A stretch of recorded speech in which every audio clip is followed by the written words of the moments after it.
During the declared emergency, Committee of Adjustment virtual public hearings are being conducted by electronic means through WebEx, an online digital platform, and streamed on the Toronto City Planning YouTube channel.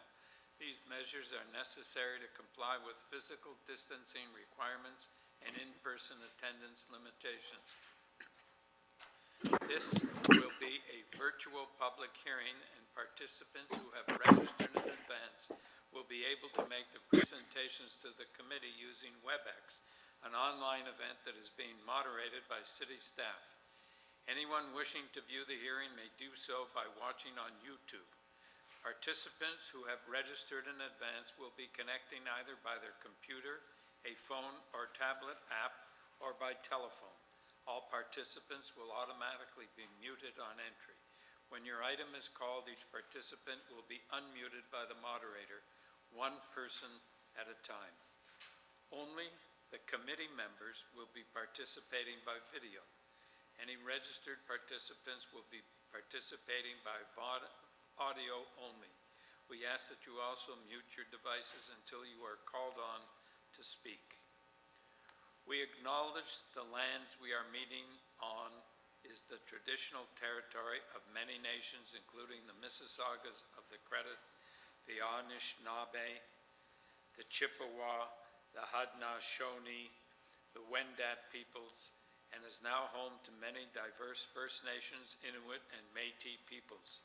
We also acknowledge that Toronto is covered by Treaty 13 with the Mississaugas of the Credit. In accordance with sections 45 and 53 of the Planning Act, this meeting of the Committee of Adjustment of the City of Toronto is called to order. The Committee of Adjustment considers applications for variances from the provisions of the zoning that applies to property, permission to extend or alter lawful non-conforming uses, and consent to sever property to create new lots. Anyone in attendance today who wants to receive a copy of the decision of the committee on an application must submit a written request for a decision by email. Please ensure that you include your name, address, and email address, because Committee of Adjustment and the TLAB will be sending notifications and appeal updates by email. If you do not agree with the decision of the committee, decisions may be appealed to the Toronto Local Appeal Body, TLAB, or in some limited circumstances, to the Local Planning Appeal Tribunal, LPAT. Appeal instructions are set out at the bottom of the decision of the committee. I will be calling each item in the order it is listed on the agenda for this afternoon's hearing. When an application is uncontested, the agent or applicant may proceed with their presentation if the committee asks them to. When the committee does not require a presentation, applicants are to advise the chair should they wish to speak to the committee. The committee may ask questions and/or take the matter into committee for a decision. Each speaker, including the applicant agent, will be given a maximum of 5 minutes to address the committee. I will comment when you are reaching the 5 minutes. When addressing the committee, please clearly state your name and address. Please remember to confine your remarks to the matters outlined in the application. The applicant or agent will proceed first and will make a presentation to the committee of the application. Please note that the committee may not entertain revisions to proposals at the hearing today. The committee may decide to defer the application if substantially revised to ensure the revised application is accurate and that all those entitled to notice of the application are informed of the changes. Then individuals, either in support or opposed to the application, will be invited to speak. Committee members may ask questions of each speaker after they have finished their presentation. When all speakers are finished, the applicant agent has an opportunity to rebut only those issues that were raised by the speakers. This will mark the end of the discussion. The application will then be taken into committee for a decision. Panel members or staff, are there any declarations of interest on this afternoon's agenda? No? Okay. Are there any deferral requests, Madam Deputy Secretary Treasurer? Yes, Mr. Chair. 25 Earl Grey Road, item number 32A, B, and C. You have a motion to defer before you. It's because the application is being revised. New zoning notices are required, and you have the motion before you. Okay.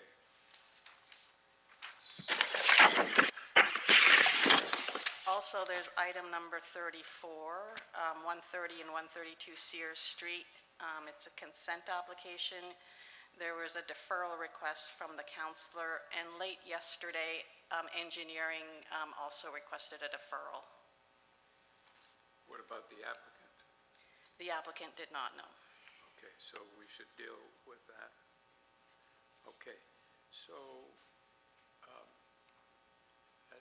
the request for deferral for 25 Earl Grey Road, is the applicant on the line? And is there any opposition? No, through you, Mr. Chair. The applicant is not present in the hearing at the moment, and I don't believe we have any opposition. Okay, so we can just proceed with the motion? Yes. Okay. Panel? What? Panel disappeared. So I move to defer number 32A, B, and C. Okay. Do we have a seconder?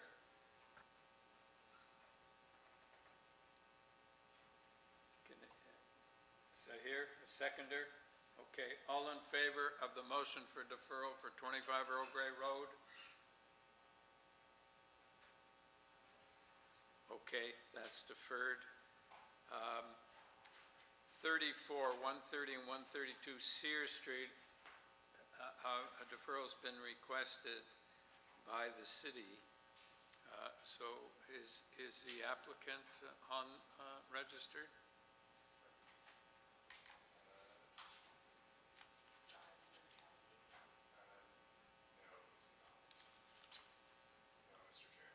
He's not registered? He's not present in the hearing at the moment, but that's the 3 p.m. time slot, so I don't okay. Yeah. We'll hold that down. Okay, let us go back and deal with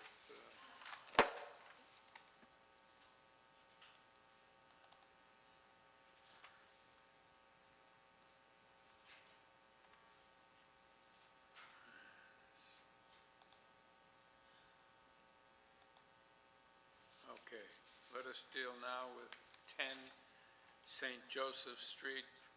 Mr. Paracleta, are you online?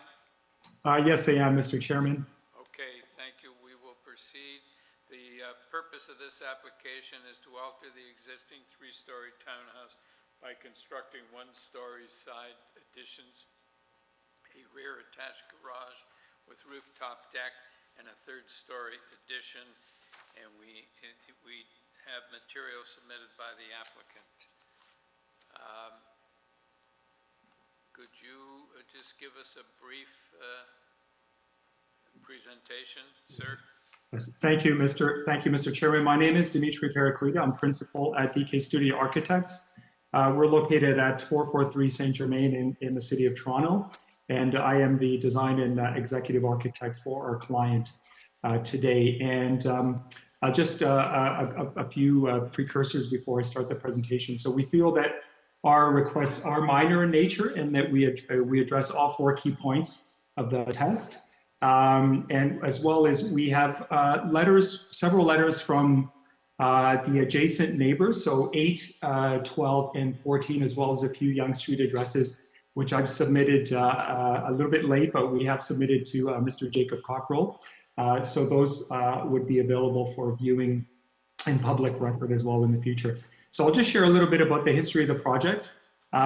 This is a historic building, and it is our express concern that we will not be touching anything related to the historic nature of the building. So the front facade, anything in the front, the entrance, the landscaping, the existing fence, the height of the building will not be affected by our proposal. It's mostly an interior proposal with any work additionally happening in the back, in the rear.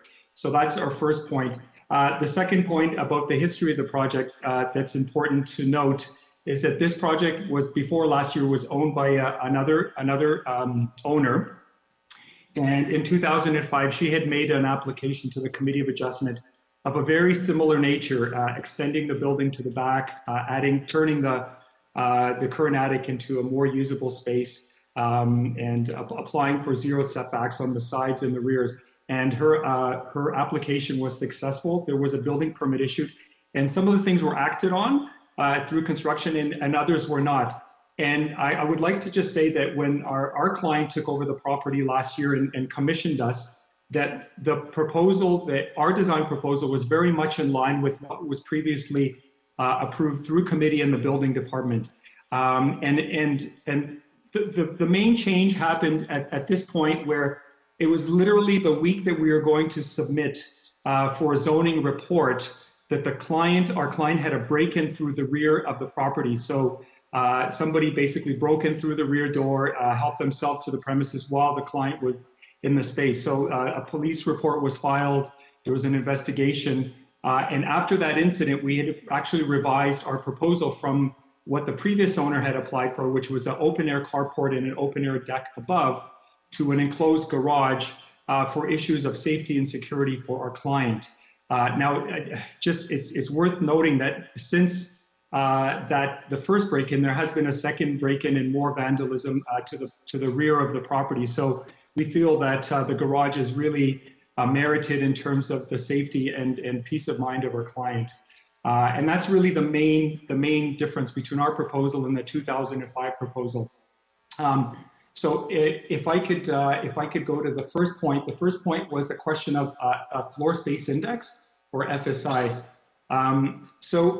So currently what's allowed is 1.0. What's built, what the current floor space index of the property is actually at 1.76. So our increase to 1.94 may seem like a lot from 1, but given a starting point of 1.76, we're looking at about just under 31.5 square meters, or about 330 square feet. So we feel that it's not too aggressive an ask in terms of that. And the main reason for that is, again, the addition of the garage at the rear, which would be counted as enclosed space, and also transforming the attic, which is currently about 2/3 unusable space, just because of the sharp pitch of the roof. Literally about 2/3 of the attic is not usable. It's below 5'2". So converting the attic into higher in a flat roof ceiling, again, that would not have any impact on the front of the building. Okay, so that's the explanation for the first request of the increased floor space index. The second request was the increase of the depth of the building. Now, the depth of the building was previously approved by Committee of Adjustment in 2005 to 25.64 meters. That's just under 1.5 meters shy of the property line.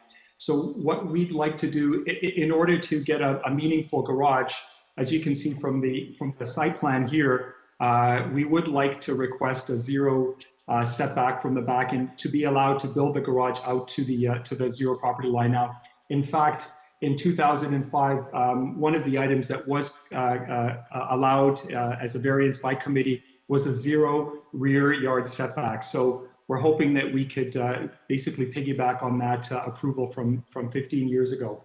And the third ask was,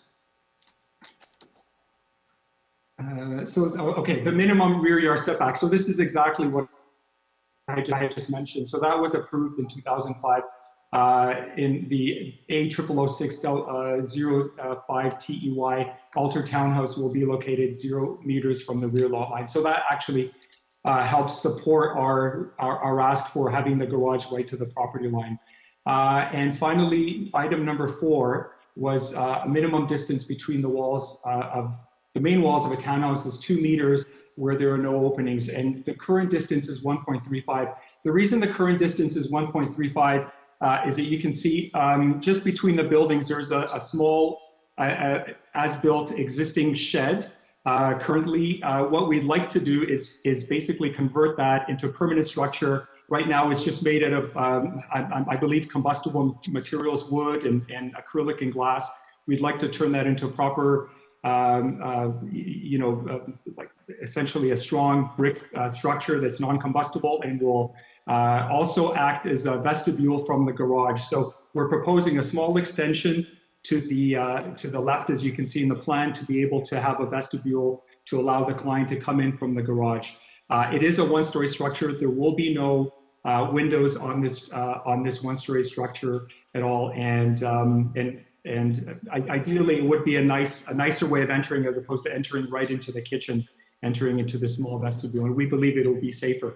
Mr. Chairman and committee members, this is our presentation. Again, we feel that it is minor in nature. It does cater to the dense urban situation. There are precedents, as you can see, number 6, St. Joseph have built out right to the back property line, as number 14 have. Number 14 has a garage right to the south and the west property lines as well. So we feel that, that our request hopefully is reasonable and acceptable to the committee. So could you just tell me how this makes the property, how this revised addition makes the property more secure? By having an enclosed garage. So the previously approved proposal from 2005, which was done for another client by another architect, had an open air carport. So you would just park your car and walk into the, essentially into the kitchen. So what we'd like to do is to have a garage where our client could come in and walk within the safety of the garage into her property, into her home. Okay. Is your client a single female? Yes, she is. Okay. All right. Panel, do you have any questions? Yes? Just one, Chair, if I might, just confirming. I'm assuming that the current rear part of the dwelling is currently be used for parking. Is it paved down? I think there is a very old, if I'm not mistaken, an asphalt, like quite a poorly maintained asphalt driveway at the back. Okay, thank you. Sahir, did you have a question? No? Okay. No further questions. Do we have any comments or a motion? Well, I'll start. Just as a comment, I thought I have no problems with this proposal. I thought the proposed changes to what looks like a heritage building are quite in keeping with the building. I know this area.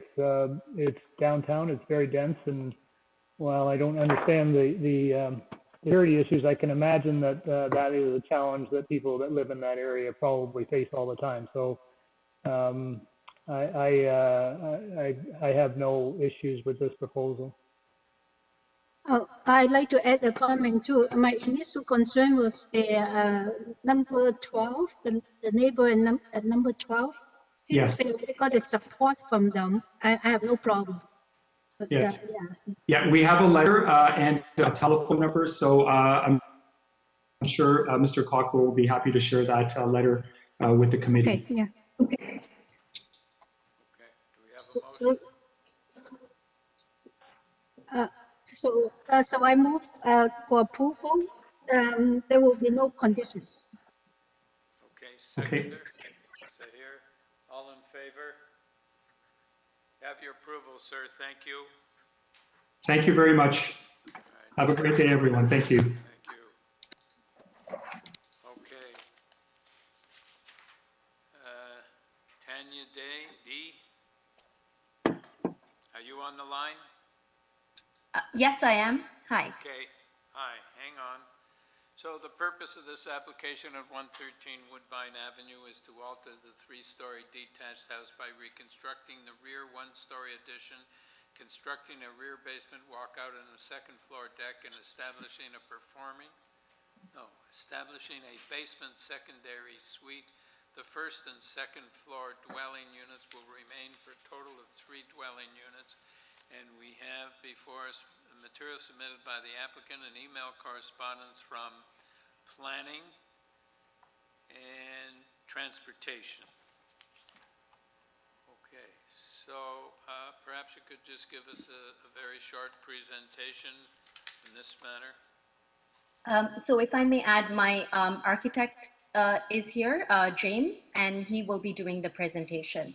I'm the owner's representative, so he'll call on me as need be. Okay, sir, you give us your name and your address, please.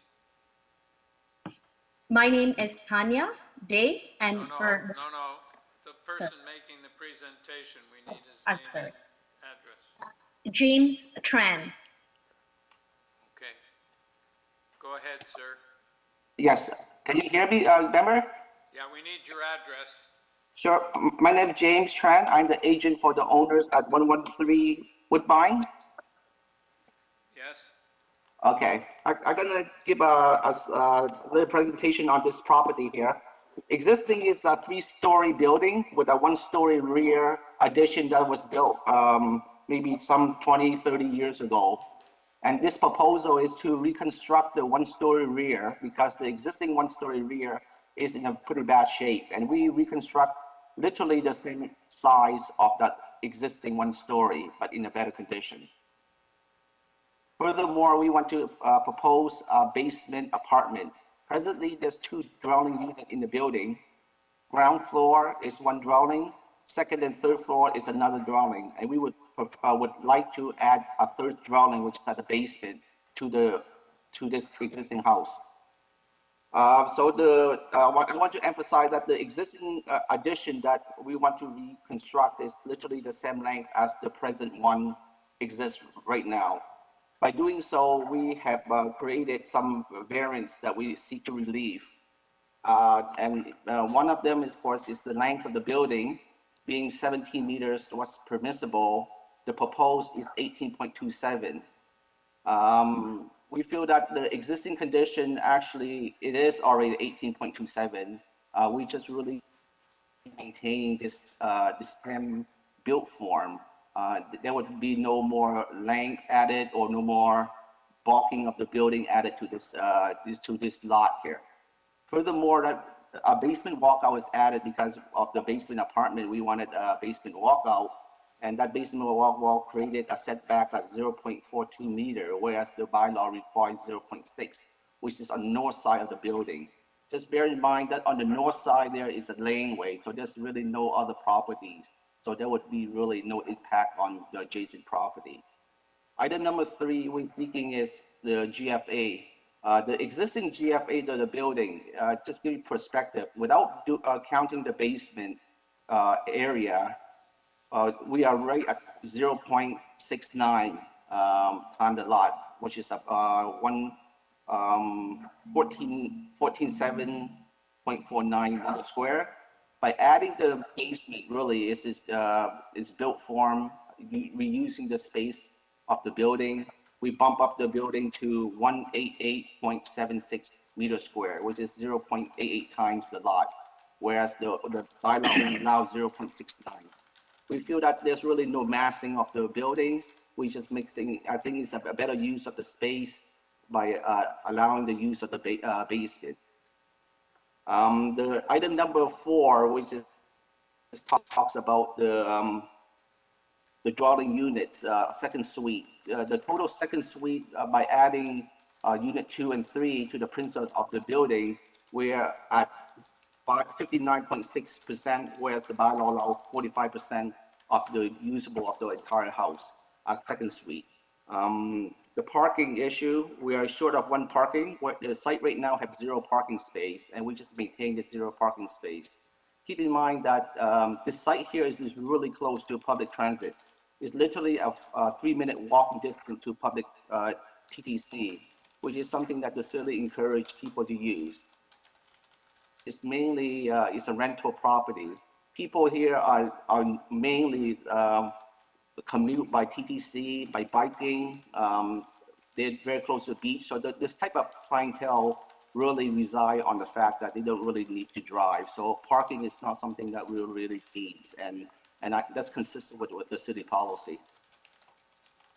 That's all the question, all the comment I have. I will hear to any question. All right, thank you. Panel, do you have any questions?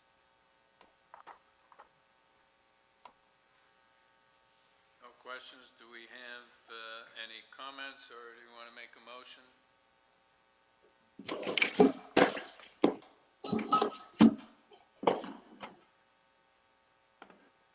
Well, I'll start.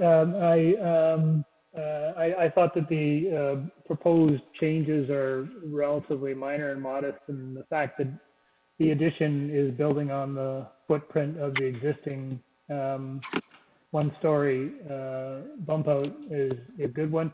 I really take the point. This is rental accommodation within a short walk of higher order transportation on the Queen streetcar and close to the waterfront in terms of recreational amenities. These are the kinds of locations we should be encouraging more rental accommodation. So I think it's a good proposal and in keeping with the neighborhood. So I'm prepared to put a motion forward if my colleagues don't have any further comments to approve this application. I don't believe there are any conditions, so just as is. Mm-hmm. No Yeah. conditions. I'll second that, Mr. Chair. All right, thank you. All in favor? All right, you have your approval, sir. Thank you. 25 Humber Trail, Mr. Venturuzzo. Are you online? Yes, I am. Good afternoon. Thank you. Hold on. The purpose of this application is to alter the existing two-story detached dwelling by constructing a rear two-story addition and a rear deck. And we have material submitted by the applicant. We have a staff report from Urban Forestry. We have support from 27, 24 Humber Trail, and 108 Jane Street. Well, it doesn't look like perhaps you could tell us what the existing floor space index is. Yep. Good afternoon, Honorable Chair and members of the committee. My name is Daniel Ventruzzo. I'm Variance Design, located at 96 Skyway. The existing floor space index is 0.55 times the lot area. Okay. All right. Panel, do you have any other questions? Okay. Do we have comments or a motion? I will move for approval because I think that it is the variance they ask is minor and it's kind of in keeping with the neighborhood. I move approval with forestry condition number 2. Yes. Yep. Okay. To seconder? I'll second that, Mr. Chair. All right. So here, all in favor? All in favor? All right. You have your approval, sir. Thank you. Thank you very much. Good afternoon.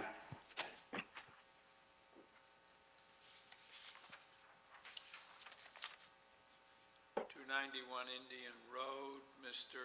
Lopes, are you here? Yes, I am. Okay.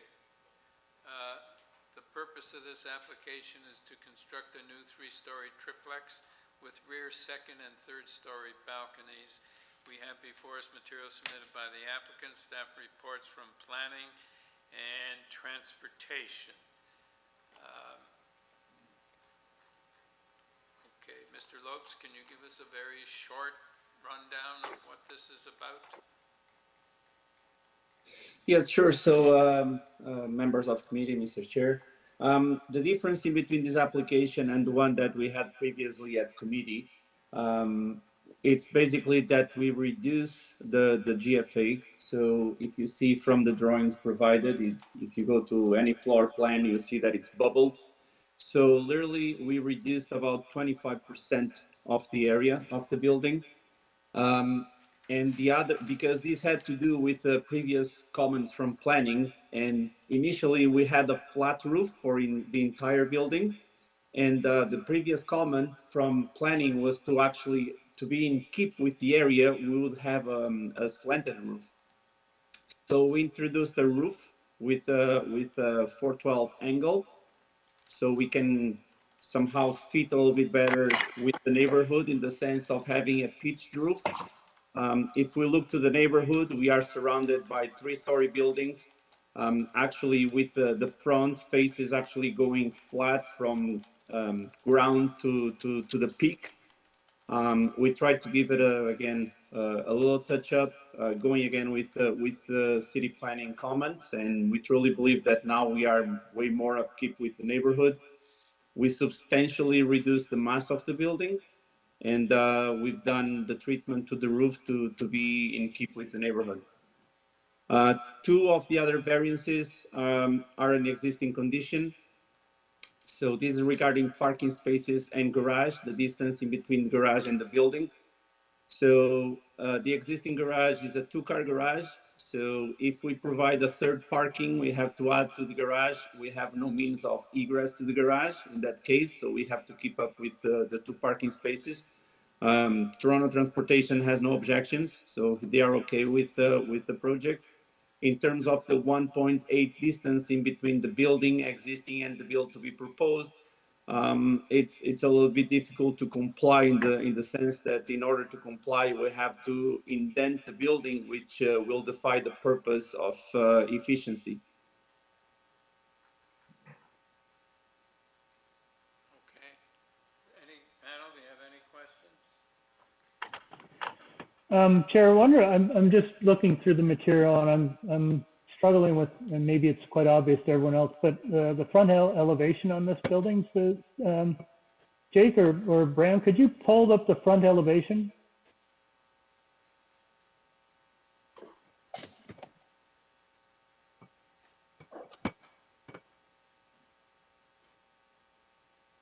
So that's the front. To the applicant, I think, so I was struggling because I think city staff's comments were about sort of form and fit with the existing community. And you were saying that this has now got a peaked roof, but it's not peaked in the front, it peaks towards the side. Is that correct? Yes, it's partially at the front. It's just, let's say, on the right side, about 1/3 of it, which is pretty much where we have the stairs shaft. We kept it as a flat roof. So to the left of it, the entire thing before was flat. So we did a pitched roof all the way around, with the exception, yes, where the stair location is, and we just bring a little bit of character to the design and just introduce something, to give a little bit of contrast, because this is actually something very similar to other buildings in the neighborhood where you have dormers and the face of the house goes all the way flat, all the way through the dormers up to the peak of the roof, right? So it's sort of try to balance and create a little bit something new, but of course it's not as eyesore. So this is just one half, it's a semi, right? So there's another half to that on the right-hand side, is that correct? No, it's not. No, this is a detached building. What you see on the right side, the bubble on the right side, that's where we used to have some other, let's say, 25% of the building that we raised for this application, because before we have 0.85 and right now we have 0.73, if not mistaken. So we substantially decreased the mass, even though this was not the disagreement. The biggest, let's say, challenge point for planning was that we had a flat roof, and being a flat roof was, they consider mud not going with the neighborhood. So we introduced a new roof, a pitched roof, a 412, and to my understanding, this was now compliant with the intent and with the guidelines they gave us previously. So I have two more questions. One, you have seen the planning report, which appears to suggest that city staff are still not comfortable and are asking us to refuse the application. Have you seen that report? Yes, I've seen, and I was quite surprised, because from previous talks with them, we never talk about the setback of third floor if I would introduce a roof. So we introduce a pitched roof, so this automatically will be the upkeeping with the neighborhood. if we do a setback, to be honest, I don't know what the gain would be to do a setback on the third floor, because we'll create balconies, and balconies on the front or something like that won't be with the neighborhood look. But they're suggesting you refuse variance number 1, which is about height, right? It's not about setback, it's about height. The height of the walls. Correct, but the height variance here, if you notice, it's just the front facade, right? The right side of the building, which is about 1/3 or less than 1/3 of the building. Can we put a flat roof in there? Most probably. I don't see any issue with that. But again, we did about 80% or more of the roof as they would ask, and we're just trying to give a little bit of a special character to the building. So it's its uniqueness. And lastly, I noticed from the previous application that there was a fair number of residents and neighbors who were opposing this application. I noticed there are nothing is on record from neighbors or from the neighborhood. Have you spoken to neighbors? Yeah, the homeowner did. The homeowner actually went around, but he actually went and rang a few bells, but because of COVID, I believe people were not as friendly in terms of answering, discussing. But yes, you're correct. So the previous application, we have the owner adjacent to the property, and he was one of the members. I believe was the only one in person that actually was not completely opposed, but he was somehow in agreement with the city planning staff and saying that yes, some alteration on the roof would be ideal, and pretty much that was his point.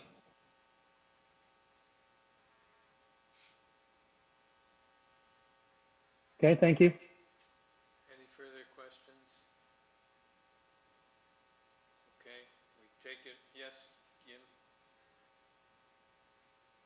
We can't hear you. Jim, we can't hear you. Yeah, okay. I have a question on the transportation report. That is, it seems that on the, can you put it up on the second page of the transportation report? There's something that maybe is a mistake. Yes, that the first paragraph. It says to the following criteria, and there's no following criteria. I do not know whether they just clip it from the bylaw without modification. If you read that, yeah, that's got nothing to do. Yeah.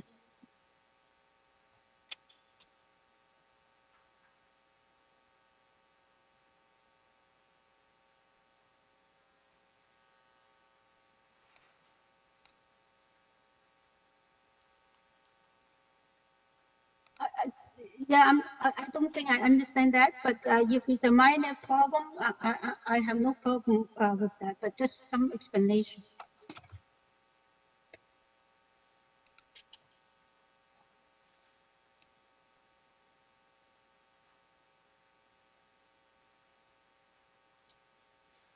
Okay. Any further questions? Okay. Can we, any comments, or do we have a motion? I can start with my comment. I'm okay with the proposal, but I just like to follow up what Larry just said before. The planning staff recommending refusing variance number 1, but it's not really about the overall height. It's about the main wall of the. Sometimes they have this variance in is to sort of limit the or to control the slope roof. So I think the overall height is probably will not change. It's only that you cannot have a flat roof, so you have to have this variance for flat roof. That's all. Yeah, so I'm frankly don't really have major problems with this, particularly since it's been revised. I'm a little bit wondering what city staff's concern was. The overall is, as Jim points out, there's no overall height variance. And just looking at the neighborhood, looking at the size of the lot, they are really large lots. They are very large homes in this area. It is close to Bloor Street, so it is walkable to Subway. I think the applicant has modified it from its original application. I do note that there is no opposition from neighboring houses or the community at large, where there was some before. So in the absence of opposition, I'm going to assume that people are generally okay with this application. So I thought it's not, I mean, it's new, it's modern. The existing housing stock is older, but that's not uncommon for neighborhoods that are that close to subways, which are increasingly in transition. So I'm prepared to support it. And Zahir, do you have any comments, or otherwise I'll move a motion? No, I think my concern was around the statement that came from planning about the front exterior, front and rear walls. But I think I think I've got a reasonable explanation, as long as it doesn't exceed the roof height. But I am curious as to why that comment was made. Unfortunately, won't get an answer right now. Fair enough. If you'd like, I'm happy to move a motion. I will move approval of this application. I don't believe there are any conditions. Jim, what was the transportation report? Oh, they don't object. So there is no conditions. So there is no condition. So I move approval with no conditions. Sorry, Larry, the transportation report is kind of weird because they do not object, but they also say that as long as they comply with the foreign criteria, but they did not say what criteria. That's why I had the question. So, but let's move on. We don't understand it. Through you, Mr. Chair, under the recommendation portion of the transportation report, they do say they do not object to the application on condition, and the condition would be that the proposed walkway within the boulevard not exceed 1.5 meters in accordance with the municipal code. Yeah. Fair enough. So we'll add that as a condition. Yeah, thank you. All right, do we have a seconder? Yim, did you intend to second it, Yim?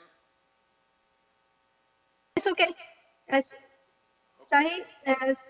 No problem. I'll second it. All right. I don't know. I thought Yim did, except she sort of pulled her hand away. So okay, so he seconded it, so he's sure. All right, all in favor? All right, you have your approval. Thank you.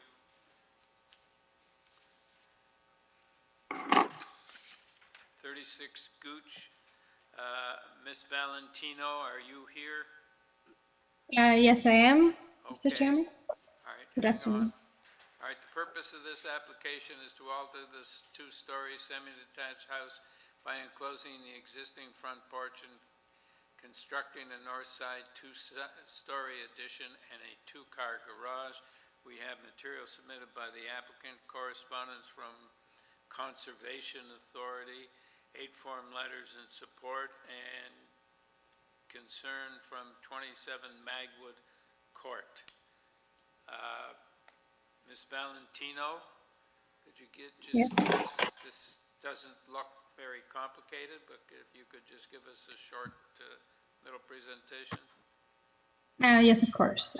Okay, so my name is Maria Valentino, and I'm the architect representing my clients, who are the owners of 36 Gooch Avenue. The site is currently occupied by a 2-story semi-detached dwelling. We're proposing to construct a 2-story side addition with attached 2-car garage. We are currently requesting, first, the site is very unusual, pie-shaped. It's a rather very unusual for the neighborhood, and we have proposed an addition that will follow the natural setback of the front yard. So the required variances would be front yard setback, which is supposed to be 6.39 meters, and will be requiring 2.99 meters for the enclosed porch, and in keeping with the 406 meter front yard setback, which is the current setback of the property we're proposing to construct the addition.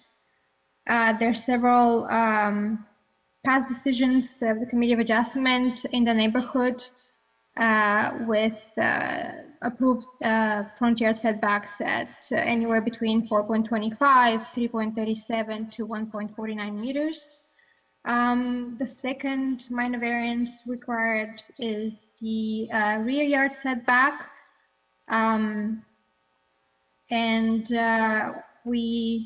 The requirement currently is for 7.5 meters. We're requesting a variance of 1.25 meters for the attached garage and 4.65 meters for the two-story addition. Again, there are several Committee of Adjustment decisions from the past in the neighborhood for the rear yard setbacks, anywhere between 5.7 to 0.5 meters setbacks approved. So in our opinion, the variances are in minor manner, and we do meet the general intent and purpose of the bylaw. We also have received great positive feedback from the neighborhood. We have, I believe, 11 or 12 letters of support. There's no objection from the city planning, and we have received a letter from TRCA that they will not be requesting a permit for that particular site. Okay, panel, do you have any questions?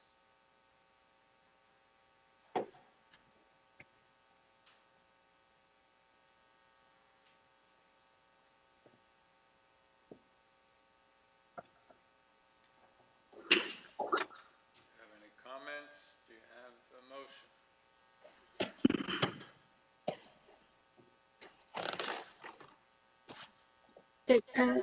I can start.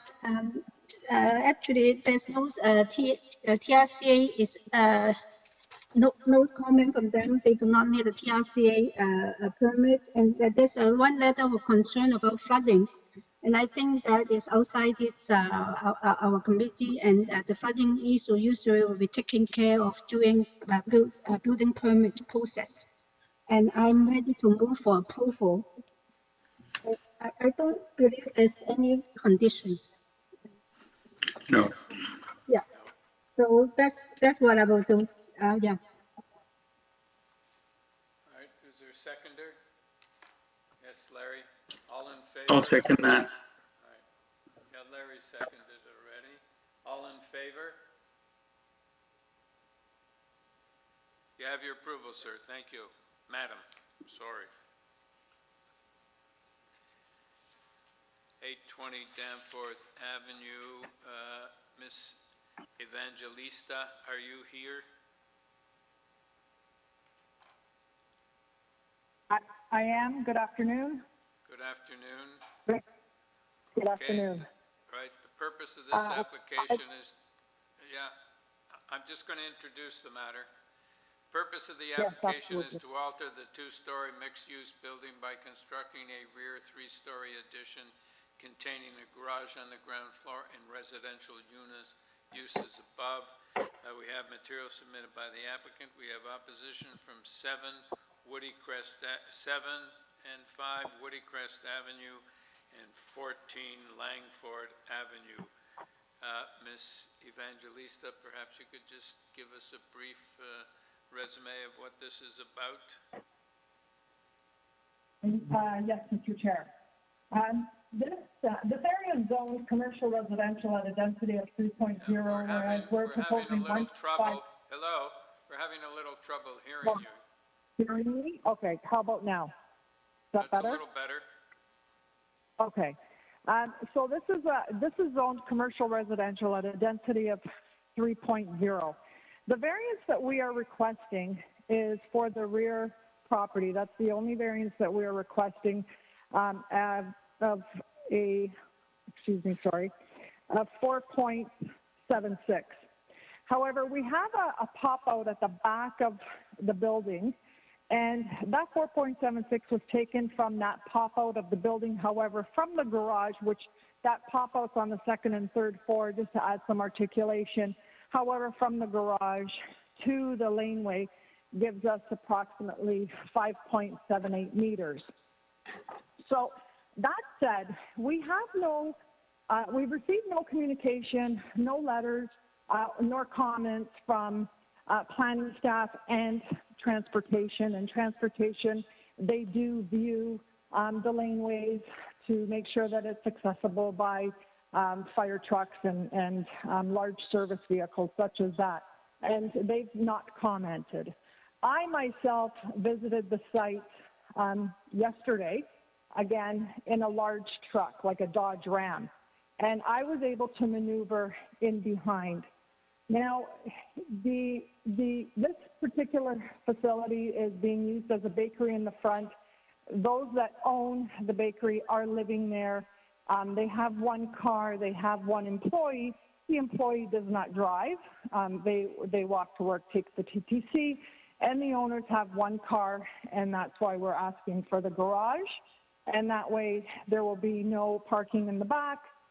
Any deliveries that do happen, they're from, smaller vehicles, and the delivery happens from the front. Now, I am in receipt of the 3 letters from the area residents, and I understand that, there is some level of frustration in the back laneways, and as we know, it can get a little difficult to maneuver. However, in this particular situation, where 820 is located, and as we know, we could put a fence up on the property line and so could the neighbors, and it would be a little, much more difficult to maneuver. However, there is plenty of space and turning radius to get around. Actually, when I was there was also a large roofing truck that was able to maneuver within the lane itself. I respectfully submit that the variance that we are requesting is within keeping of the 4 tests. And that said, if you have any comments or questions, I welcome them. Panel, do you have any questions? No questions? Do you have comments, or can we move to a motion? Just a quick comment, and then I have no hesitation in putting forward a motion. An aerial view of the area suggests that there's a lot of precedence in that strip. This request is... Sorry, there is one person in opposition that is speaking. Oh, I beg your pardon. Pardon me, I saw it and forgot. Thank you. Okay, so Mr. and Mrs. Jefferson, I'm sorry, I forgot about you. Can you give us your comments? Yes, can you hear me okay? Yes, we can. Hi, I'm Rob Jefferson. I'm at 7 Woody Crest Avenue. I'm a resident here. We use this laneway every day. And I submitted a oppositional letter. In that letter, I have pictures of the laneway in that T intersection. Now, I know that the lady that just spoke, she said she went through that laneway yesterday, and she could maneuver in a truck. However, when there's snow on the ground, it becomes very difficult to make that turn in the laneway. And as I think another member of the community sent a letter about when cars are parked back there, they've been damaged because the laneway is so narrow. So my concern is if the property at 820 is moved back more, it will make it even more difficult to even make a left or right turn, either up the laneway or down the laneway. Now, I've had personally contractors and service vendors state that that they had difficulty maneuvering down that laneway, and actually we had our home in underpin, and they had to change the dumpsters that they use, which added more cost to the contractor in order to even come to use that laneway. So my concern is not just for the residents in the area, but it's also for the people that want that easement. Is that there's a possibility that even their property could be damaged because of the tightness of the area. I know that I sent pictures in hopes that it could kind of give you a view of its of the tightness around. And also, if you look and you see like the tire tracks that are in the snow, people have to kind of move around.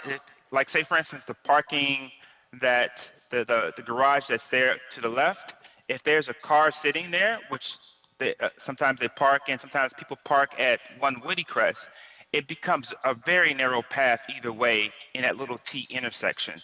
So I think I've stated my objection in the letter. I normally wouldn't make this objection because I believe in making the area adding value to the community, but I just believe that this will make it cumbersome and potentially dangerous intersection if that property is built out further as proposed. Thank you. Panel, do you have any questions? Okay. Can we go back to Ms. Evangelista? Chair? Yeah, do you have any reply? Hello, hi. Yes. So I understand, as I mentioned previously, I understand that, there can be some frustration with maneuvering rear laneways. It happens.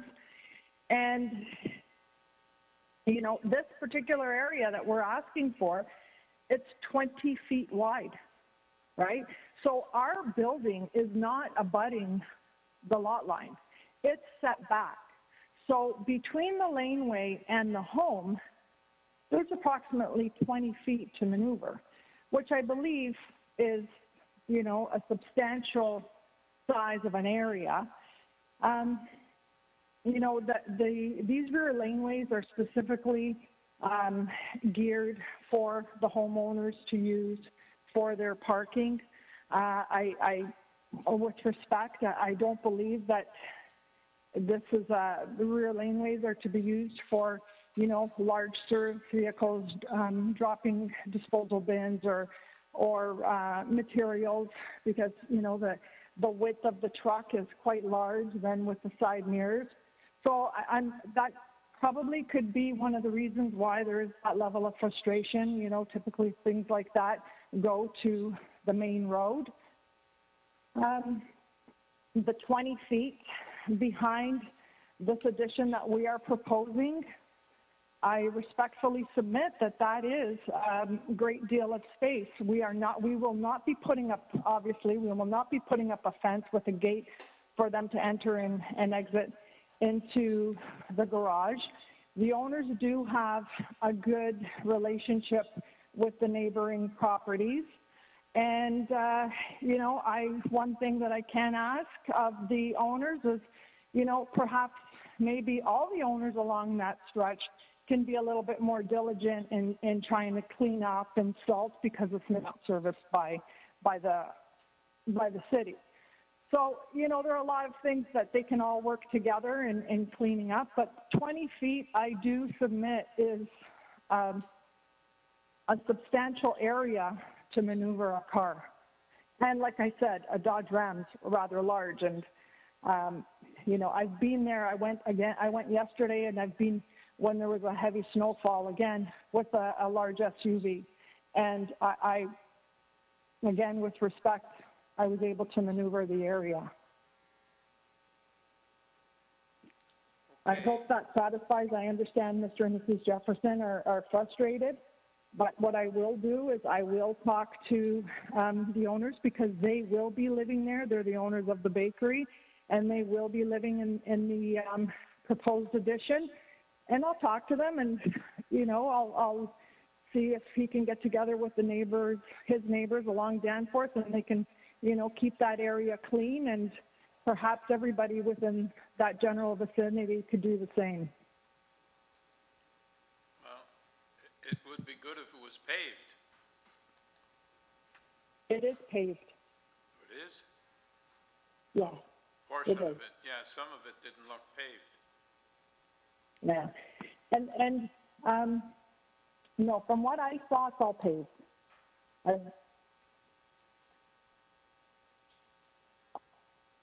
So again, I submit that the variance in front of you is minor in nature and does meet the 4 tests. Okay, thank you. Panel, do you have any questions?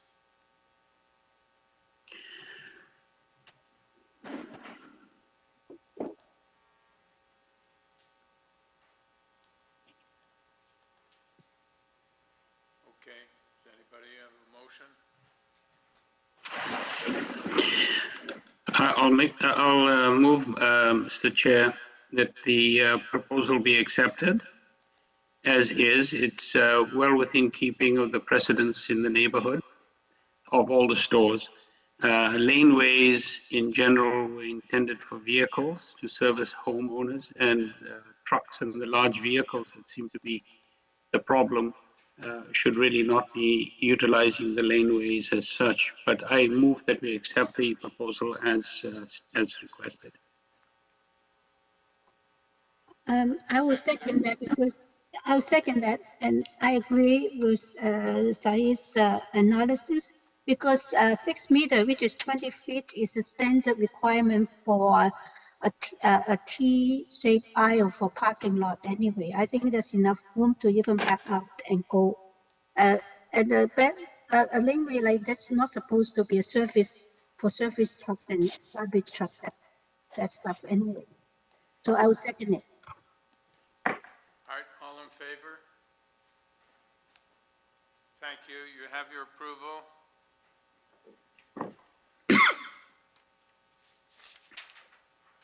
One Strathmore Boulevard. Mr. Gomez, are you on the line? Good afternoon. Yes, I am. Yeah, we can't hear you. Oh, good afternoon. Can you hear me now? Yeah. Okay. So, 20,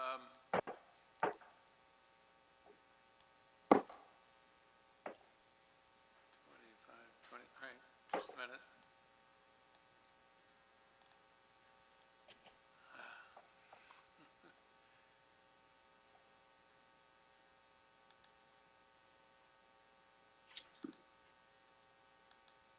All right, this purpose of the application is to replace the detached garage located in the rear yard or detached with landscaping in order to accommodate a set of, not a set. Oh, my screen got screwed up. Yeah, a second entrance to Donlands for, what is it? Yeah, it says the Donald's TTC station. Okay, so we have material submitted by the applicant and a staff report from Urban Forestry. Mr. Gomez, could you just tell us what this is about? Of course. Good afternoon, Mr. Chairman, members of the committee. We My name can't is hear you. Sebastian Gomez. Oh, sorry, can you hear me now? It's a little, Sebastian, sorry, it's a little better, but could you try speaking closer to the microphone, or Sure. you seem a little Can you hear me now? distant from it? Yeah, it's a headphone. That's a little better. I've got the microphone beside my mouth now. Can everyone hear me? That should work. Thank you. Sure. So I'd like to start by noting that this application is related to the TTC Dawnland Station Easier Access and Second Exit project. More specifically, the second exit portion of that project, which is located directly south of the property line of 1 Strathmore Boulevard.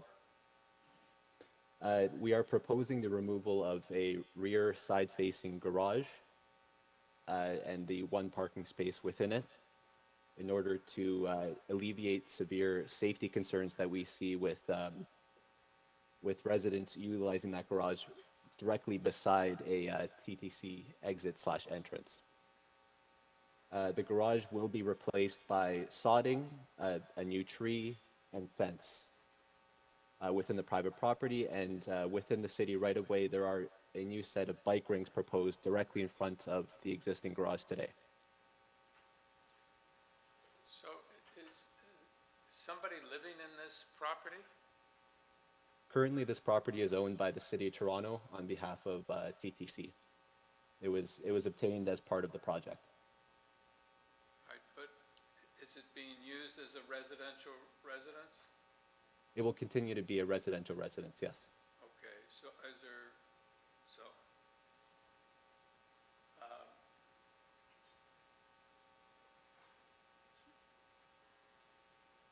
okay, so the property where the garage was will be continued to be owned by the city? It will be sold off by the city following the conclusion of the project. Okay, so this is only step 1 on the way to that property being severed, a piece being severed off and sold to TTC? Sorry, no. TTC will only have a permanent easement for access and maintenance at the rear of the property. Okay. I believe it's page 1 of the drawing packet. You can see the permanent easement. Okay, panel, do you have any questions? I'll start. No, I think this is fairly straightforward. It's a minor technical variance to facilitate a useful public purpose. I would move a motion to approve, subject to urban forestry number 2. Okay, do we have a seconder?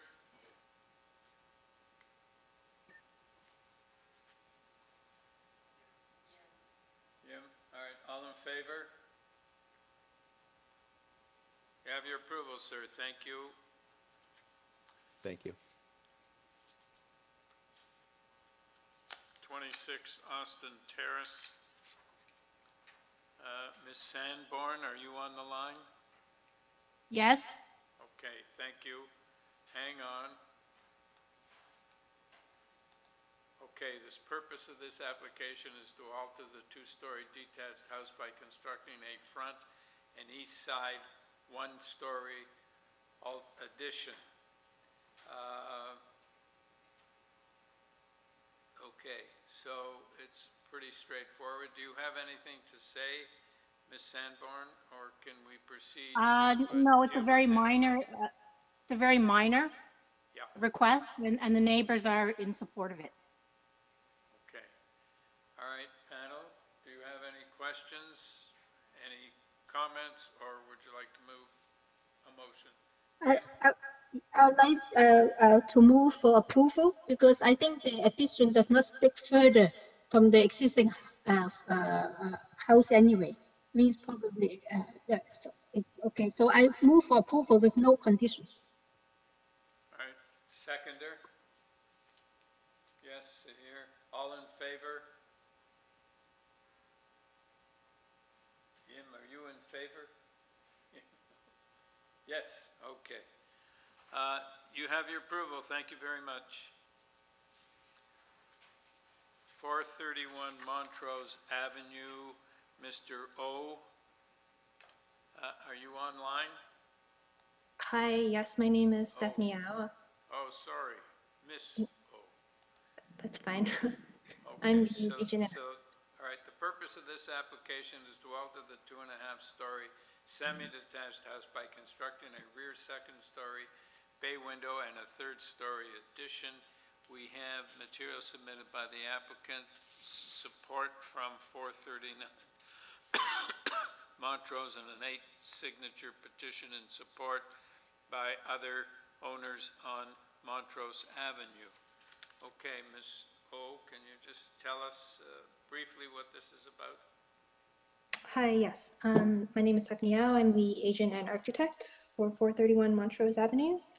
So this proposal is requesting 2 variances. The first item, if we submitted a presentation, if that could be pulled up, please. Pardon? I'm just requesting that our presentation. Thank you. So the first variance pertains to the side main wall height. The allowable here is 7.5 meters. We are requesting 9.54 meters. This variance is being triggered by the 3rd floor rear addition. Although we are within the allowable overall building height of 10 meters here, this variance is being triggered because of the flat roof. However, this addition, because it's located at the rear, maintains the existing roof line at the front of the building and therefore minimizes the visual impact of the addition as perceived from the streetscape. The second item, second variance that we are requesting is a GFA and FSI variance. The allowable in this area is 0.69 FSI. The proposed new 3rd floor addition will increase the existing floor space index to 0.88. I do want to note that the existing building has an FSI of 0.82, and therefore the proposed addition adds less than 10 square meters of additional GFA. And we believe that this additional floor area is a modest request and will help improve the quality of living space provided on the 3rd floor. So that we believe that these 2 minor variances that are being requested maintain the general intent of the city's zoning bylaw, and no major alterations are being proposed to the front of the existing dwelling. And all of the proposals are happening at the rear and will not create any significant impact on the neighboring properties. The owners did go around and get signatures of support from their neighbors, quite a few, including their neighbor directly to the south of them at 429 Montrose. Thank you. That concludes my presentation. All right, panel, do you have any questions? Have any comments, or do we have a motion?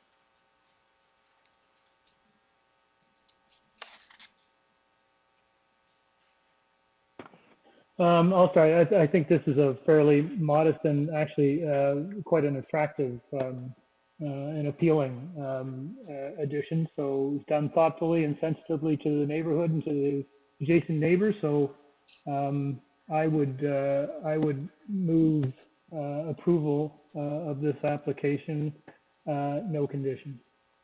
All right, seconder? Seconder? Yeah, Sahir? Okay, all in favor?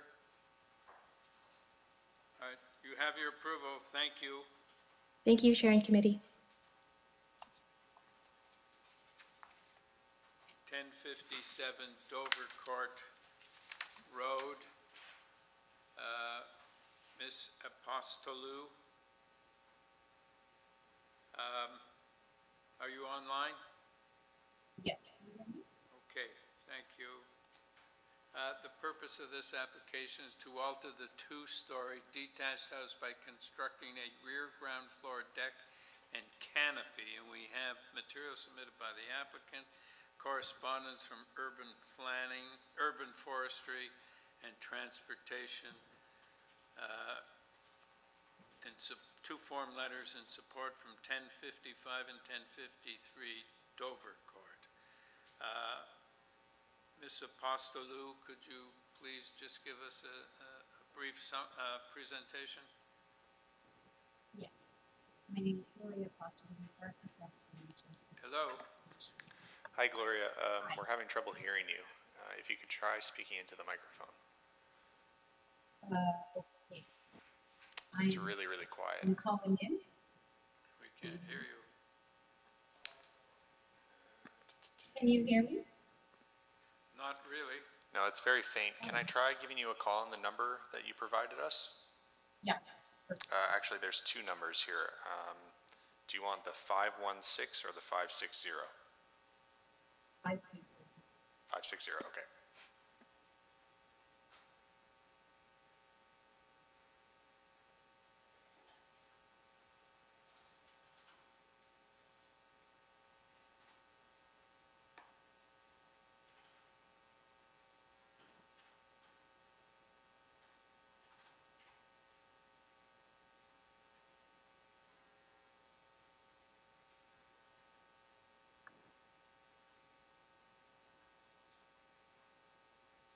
Go ahead, or what are we waiting for? Hi, can you hear me better? Yeah, that's a lot better. Yeah. Okay, thank you for calling in, for calling me. My name is Gloria Apostolou. I'm the architect and agent for this application. We are proposing to construct a rear deck, part of it covered with a canopy, and it's triggering a variance for side yard setback because we would like to align it with the edges of the house. The second variance is for not providing a parking space, but the what is shown as a frame garage on the site plan is never has never been accessible as a garage. There's only 6 feet of space between the two houses, with pipes and hose bits sticking out of the wall, so it is not accessible and has not been used as a garage. It is more the scale of what might have been a coach house. So we are not making the parking situation any worse. Nobody could park in that structure in the rear garage. We have letters of support from 2 neighbors, and the neighbor immediately to the north was verbally supportive of the application, but English is not their first language and didn't want to submit anything in writing, but they are aware and are not, are in favor of this application. So the parking situation is an existing situation? It's an existing structure that cannot be accessed. So yes, there is no parking on site currently. Okay. All right. Panel, do you have any questions? Just quickly, the boundary tree, is that on the boundary with the neighbor who is in support? Both neighbors are in support, and the tree is on our property. We've submitted an arborist letter stating that they are both Norway maples, which are not desirable species, and they are crowded, so one will be coming down. Right, I was just looking at the report from Urban Forestry. They haven't made a decision yet on that, or have you gotten a decision from them? I understood that there was no comment from them, that there was no opposition.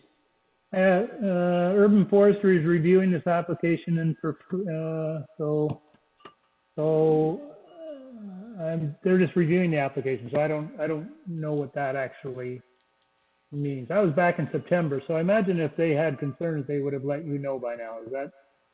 That's right. We submitted the arborist report directly to them. Okay, and you've heard nothing back. Okay, fair enough. Thank you. No. All right. Any other questions? Okay. Mr. Russo, are you on the line? Through you, Mr. Chair. Italo Russo is not on the line, so I'm going to try giving them a call. Okay.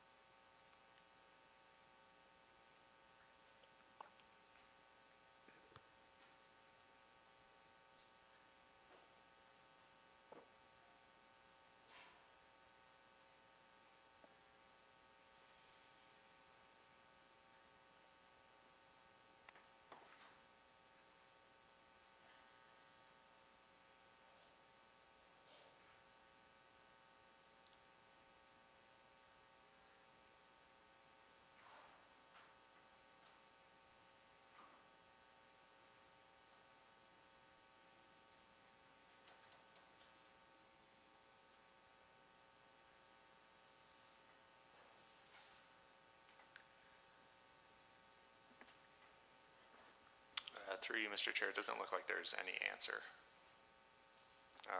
However, it says on our registered speakers list that there's support, interest, or opposition, so they haven't really specified whether they're in opposition or in support of the file. Yeah, I see. Yeah, but we can't get a hold of them. It's a pretty straightforward application, so I don't know what, but we're entitled to oppose it, of course.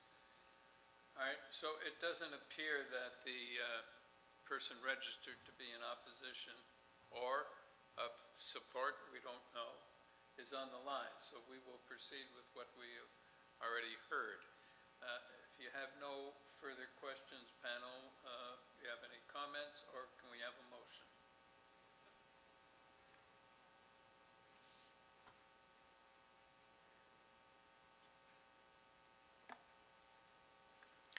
Zahir, you're on mute right now. Thank you. I beg your pardon.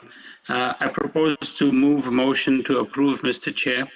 The variance number 2 in particular is a situation that in many of the homes in the city of Toronto, where shared laneways, 2 existing garages at the back were intended for very small vehicles. Many are never used anymore. So I think with the removal of that and the proposed terrace, I don't see any issue at all. So I move to approve the application as is. Do we have a seconder? Yeah, Yim. All right, all in favor? You have your approval. Thank you. 1059 College Street. Mr. Mee, are you online? Yes, Mr. Chair, I'm online. Yeah, we can't hear you. Could you speak louder or closer to the mic? Yes, I close to the mic. Yeah. Can you hear me? Yes, we can. Thank you. The purpose of this application is to convert the 2.5-story rooming house into a municipal shelter and constructing a 3rd-story addition with a south side 3rd-story patio and exit stair. We have the material submitted by the applicant. We have a letter from the councillor. We have correspondence and support from properties on Gladstone College, Lansdowne, Langemark, Rusholme, Lombard, and Delaware. And we have correspondence in opposition from 333 Gladstone Avenue. So perhaps you could tell us about this, Mr. May? Okay, good afternoon, Mr. Chair and the community panel members. My name is Frank May, an architect from May Associates. The intent of this minor variance application is hoping the property owner and the City of Toronto Shelter Service Department to provide the shelter for women who are living on the street, especially during the COVID-19, in order to satisfy the room requirements. We convert existing rooming house at 1059 to shelter services. And we are converting the existing roof space by not increase the building height. We are changing the existing hip roof to a French mansard roof to accommodating more room requirements. So we also provide barrier-free ramp access to this municipal shelter. And we have in the elevators. So when you browse all the building application drawings and that's the application, the house is existing rooming house, we just convert that to shelters services. And the floor space index, we are changing from the existing, which is 1.0, to proposed FSI is 1.62. That's the zoning minor variance. We hoping the community will support this project. Thank you. Yeah. Mr. Mee, does a municipal shelter require some kind of license from the city?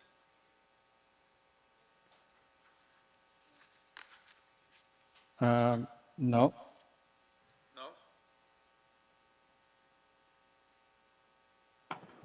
Chair, I was going to ask the same question. Just for our clarification, the difference between a rooming house and a shelter. A rooming house presumably is privately owned. Is a municipal shelter owned and operated by the municipality? My understanding from the owner is owner signed a long-term lease with the City of Toronto Shelter Service Department, and the owner is providing this shelter to the City of Toronto Shelter Department. So in some way, the city must be subsidizing or providing some sort of support for this facility. Is that your understanding? Yeah, I believe so. I was just trying to get the distinction. Sorry, Chair. Yeah, no, I'm trying to get the big picture too to understand. So is the city renting it from the owner? Yes.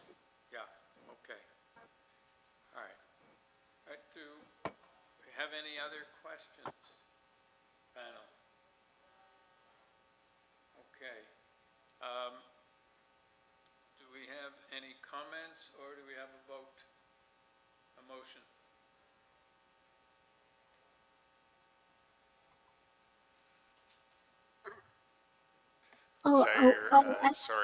Sorry, Zaire was speaking, but he's muted again. Zaire, that's my fault. I keep muting you because we keep hearing like shuffling of your papers.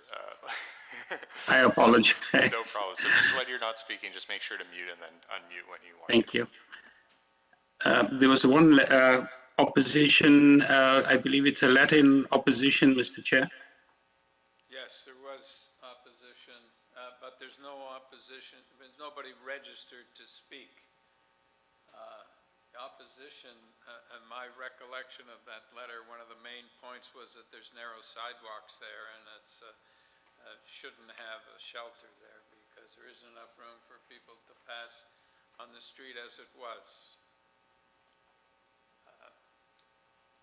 So, I mean, we get a lot of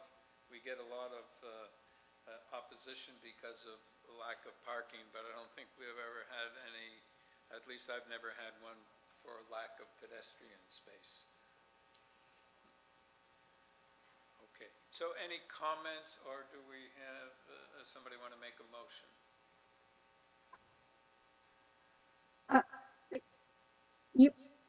Okay, I can make a motion for approval, and I think that it is probably an improvement from the current rooming house, and there's not much change in terms of use. It's residential, multi-units, and I'm in support of the application and move for approval with no conditions. Okay, second. I would second that, Mr. Chair. Oh. Who seconded? Okay. Because nobody's I did. Zahir, okay. I'll second that. Okay. All in favor? All right, you have your approval, thank you. How does that happen? Zahir speaks and his lips don't move. Yeah. Okay, 2131 Yonge Street. Mr. Foderick, are you on the line? I am, sir. Okay, hang on. We'll get to you in a minute. Okay, the purpose of this application is to obtain consent to sever the property into 2 commercial lots and to create various assessments various easements, rights of way. We have materials submitted by the applicant. We have correspondence from planning. We have staff reports from engineering and transportation. Okay, Mr. Foderick, can you just tell us what this is about? Right. Thank you, committee, for the chance to present. My name is Mike Foderick. I'm a lawyer from McCarthy Tatro. And I'll confess, this might at first glance appear to be very complicated, and it's as thick a file as I've personally ever been involved with. However, I think as I'm about to explain, when you distill it down, it's quite simple. All of the paper that is on the committee's file does focus in on one conclusion, and that is that it's fairly straightforward, as I think you're about to hear me explain. The property is on the south side of Eglinton and Yonge, southeast side between Sudan and Hillsdale, as that drawing illustrates. It's a consent application. There is no minor variances associated with it because we have a site-specific bylaw, in particular site-specific bylaw 891-2016, and that bylaw contains the standard clause which says despite any future consents and severances, the bylaw continues to apply. And as I see the committee is just flipping through the materials, I think the most helpful document to pull up is the October 1st plans, but they're the colored version because it's a reference plan, but it shows in red and blue which the lots are. And I think that's the simplest one. If you had to look at just one thing, that would be what I'd urge the committee to pull up. The severance in question, there you see this is an application was made around the start of COVID. It went through several iterations, and that's the most of the reason for the voluminous correspondence. The very first iteration asked us to create 4 lots, one of which was a residential lot, 2 commercial lots, and 1 lot that was composed of certain parcels of land, certain road widenings would be conveyed to the city. Well, the city planning asked us to revise that to incorporate the residential portions together with the city portion. So that's where the first revision came from. And so it went from 4 lots to 3. And as COVID hit and city staff, ECS in particular, took their time to review the application, what ended up happening was we registered a condominium on the residential portion. We thought that this application would come first, but because of COVID and those ECS reviews, one application, the condo application, leapfrogged this one. So the condo is already severed by virtue of that condo application. So we had to revise our application, and it resulted in the one you see before us, where we're not asking you to create the residential lot. We're not asking you to create any lot related to the city conveyances. Those lands have already been conveyed to the city, the road widenings and whatnot, as well as the residential lands have already been conveyed vis-a-vis that condo registration process. So what you're left with is, I think, a quite simple application. It's one that takes the residual commercial space and creates 2 commercial units out of what's left over, so to speak. And as I said, if you had to look just one set of plans, it's the October 1st colored set that you're thumbing through now.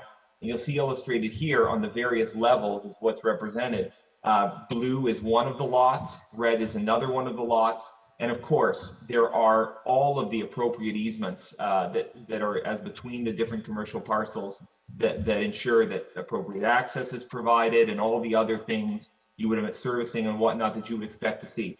The application has been reviewed in great detail by city staff, and I'm just so grateful for their help.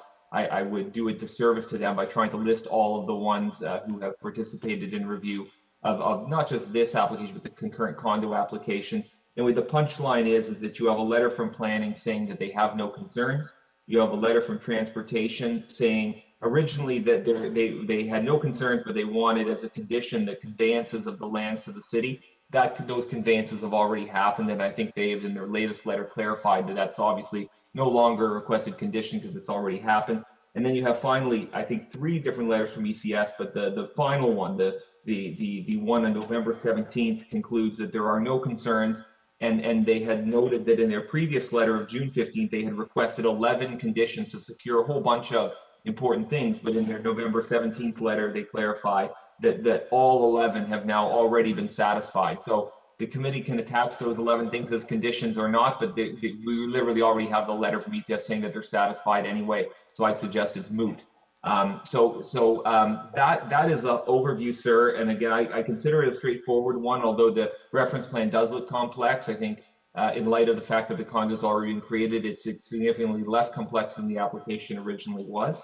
And I'm not aware of any objections. In fact, I'm aware of support from city staff, and it's not a surprise as it just went through a robust rezoning exercise a couple of years ago. And between that and the condo application, we really went through everything with a fine-tooth comb, and this is the final approval we expect. I'm happy to answer your questions if you have any, sir. All right, thank you. Panel, do you have any questions of Mr. Foderick? Just a quick one. First of all, thank you very much for that explanation. In reviewing this yesterday, as I imagine my colleagues were, I got a headache. Right. It was very complicated. Really looking forward to the abbreviated version, so thank you very much for that. Secondly, just maybe a stupid question, but if you go back to that map where you were referring to the blue versus the red, and that's basically severing into two lots, there are two reds that aren't contiguous. Is that common or uncommon? It just struck me as being odd. It is fairly common. Again, I'm not sure there are many, if any, actual parts that aren't contiguous, because remember, this is stratified reference plan. So if you could if the committee could pull it up again, it's best if I say this while we're looking at the document. It's but each page, if you have a normal reference plan, well, pause there. If this were the only reference plan, normally when you're shown a reference plan, sir, severance, it's just, you do a karate chop, and it's from the land is severed from the center of the earth to the heavens, so to speak. But when you do a stratified one like this is, each page, and we can thumb through the pages, represents a different level, a different floor, if you will. Here you're looking at the below grade. If we were to keep scrolling, we would get into the above grade. And this is primarily the residential is shown in white. I should clarify, the residential is white. It's not part of this application anymore. It's already been conveyed.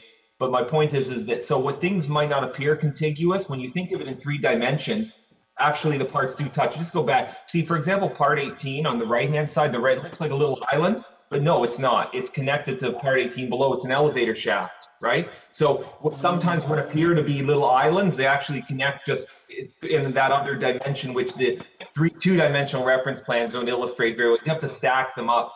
I did a complicated severance once for the committee, and I found what I did is I built a little Lego castle that illustrated how it fit together 3-dimensionally. I wasn't going to do that for you today, but it's clumsy to look at 2-dimensional plans to try to convey a 3-dimensional thing. So I'll just one other note I'll add, because I wasn't sure. I thought this was your question at first. You'd see 2 shades of red, 2 shades of blue. Where you see the darker shade, it just denotes parts that aren't subject to any exactly. So the blue is both types of blue combined are one lot, and both types of red combined are the other. The only question is that there's certain parts within the blue that are subject to very specific easements, whereas the darker blue is subject to these very general easements. So the way we tried to come up with a way to distinguish for you was to say, if it's hatched, it's got some specific easements, and if it's just darker, it's got the general easements only. Again, another layer of complication, but we're trying to illustrate delicate and complex things in a way that's digestible in 5 minutes. It's not always easy. That's great. Thank you very much. Thank you, sir. Any further questions? Any comments, or do we have a motion? I'm prepared to bring motions. The only thing I would maybe ask staff for some input. The agent wondered whether we should attach the fulfillment of those conditions to the approval or not, and I just look for some advice on whether to do that. Through you, Mr. Chair, no, the engineering conditions are not required because they have been satisfied. However, we do have standard conditions for consent. There's 7. And to impose those standard conditions. And transportation conditions, there's no transportation conditions? No, transportation is satisfied with matters. Sure, then I'll move approval of this application subject to the standard engineering conditions. All right, do we have a seconder? Yim, all in favor? You have your approval, sir. Thank you for a very succinct presentation. Thank you so much. Number 32, that's been deferred. Number 33, 175 Grace Street. Ms. Evangelista, are you here again? Yes, Mr. Chair, I am here Okay, good. and present. So, Okay, the purpose of this application is to alter the existing 2.5-story detached house by constructing a front second-story balcony and a rear 3-story addition with a ground floor deck and second and third floor balconies. 2 secondary suites will be created on the second and third floors for a total of 3 dwelling units. Note, this proposal was considered by the committee in decision 1280/19 TEY. However, due to an error in the transcription of a variance request, the decision cannot be acted upon. The application serves to correct the error. We have before us material submitted by the applicant. So, Ms. Evangelista, could you just tell us where the error occurred?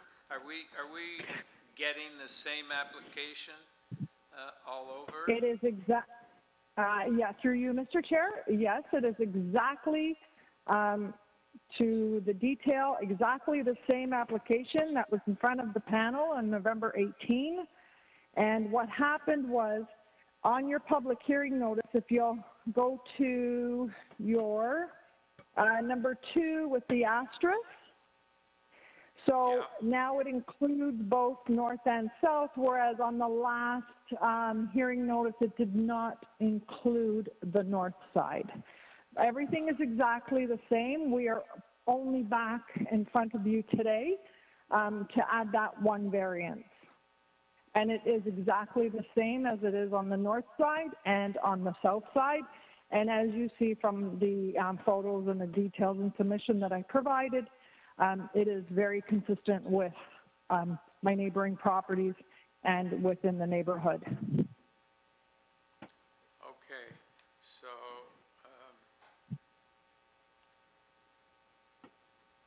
do any panel members have any questions? I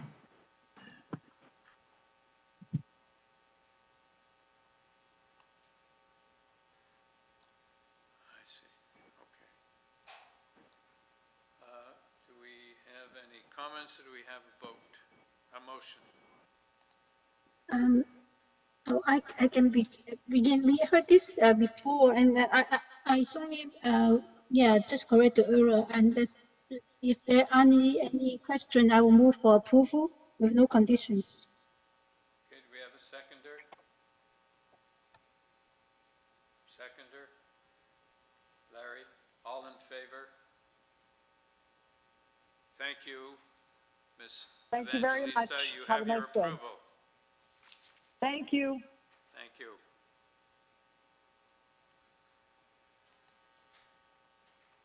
I hope we got it right this time. Okay.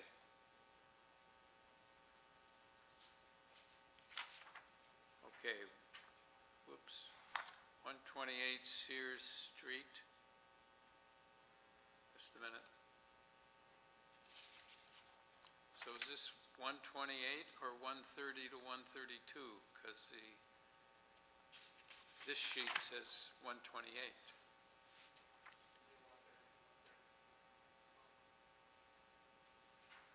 Okay, Mr. So is this the one that's requesting a deferral?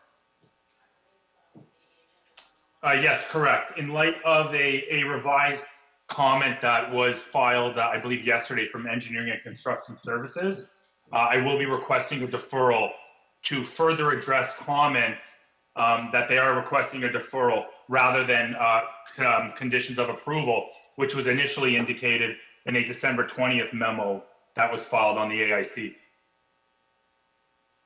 Okay. So is there any opposition to the request for a deferral?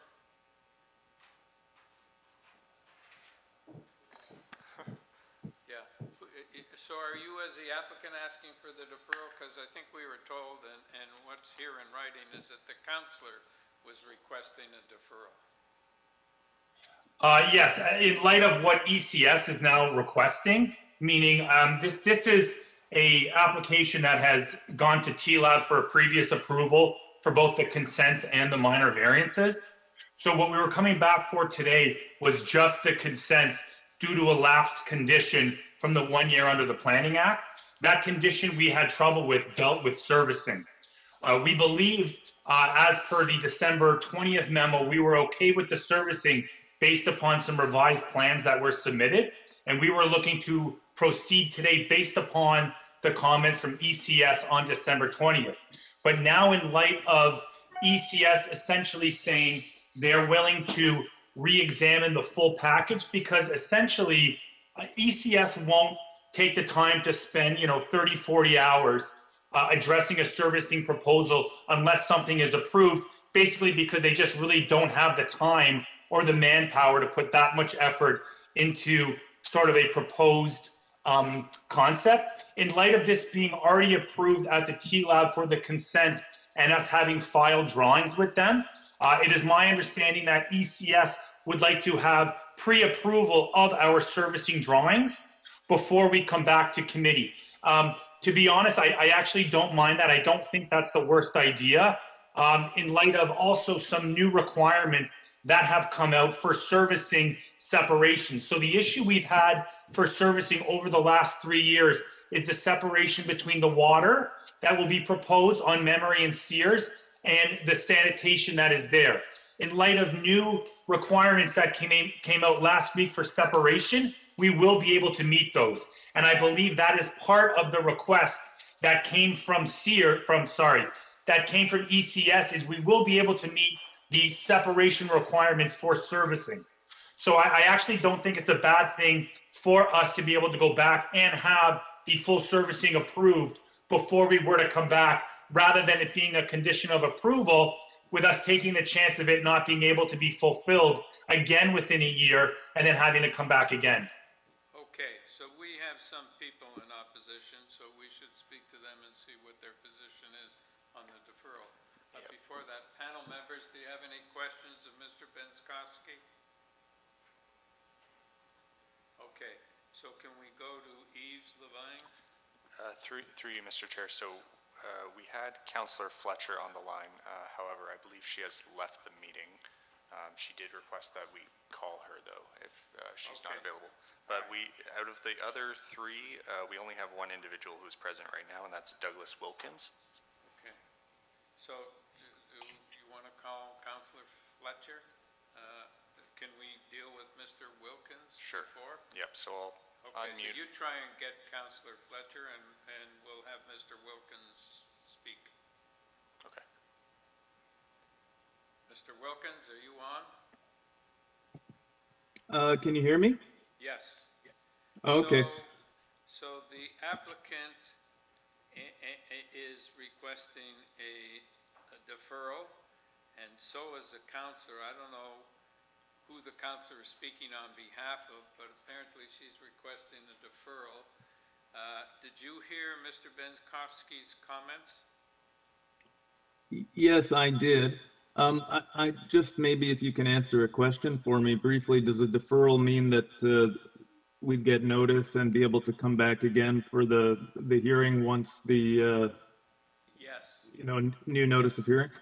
Yeah, then they'll be doing some work, and I don't know whether the application is going to be revised or not, but you will certainly get notice when it comes back. Okay, so the submission I was going to make was just going to be very brief. I was going to support what my neighbors were saying. Please, Mr. Wilkins, we're not dealing with the merits at this point. We just want to know your position on the deferral. Oh, that's fine. I think it's a good idea, and it's in line with my position that, I thought more work needed to be done, so I'm fine with that. No opposition. Okay, thank you. So, do we have Councillor Fletcher? I'm just giving her a call right now, and... Here. Hi, Ms. Fletcher? Yes, hello. Perfect. Can you hear me? Yes, we can hear you. So, I'm the chair of the Committee of Adjustment, and we're dealing with 130, 132 Sears Street. Mr. Benskowski has advised that he's requesting a deferral. One of the people opposing is content with that. So I understand you're requesting a deferral as well? Yes, I think the ECS staff has requested a deferral. I've requested a deferral, and if the applicant's fine with that, that will be good. Yes, they are. In order, we're not going to waste too much city time. Have something packaged up ahead of time. Okay. Time is money. Yes, thank you. Thank you. Do you panel have any questions of the council? No questions. Okay, the other two people we don't have online? We don't have them on the line. I'm giving one of them a call right now. Is Eve? If you are satisfied with your message, press 1 to listen. Sorry. No answer. I had the papers. I just took the first page and I threw it on the ground. So no answer, and then Victoria as well. Miss Dinnick.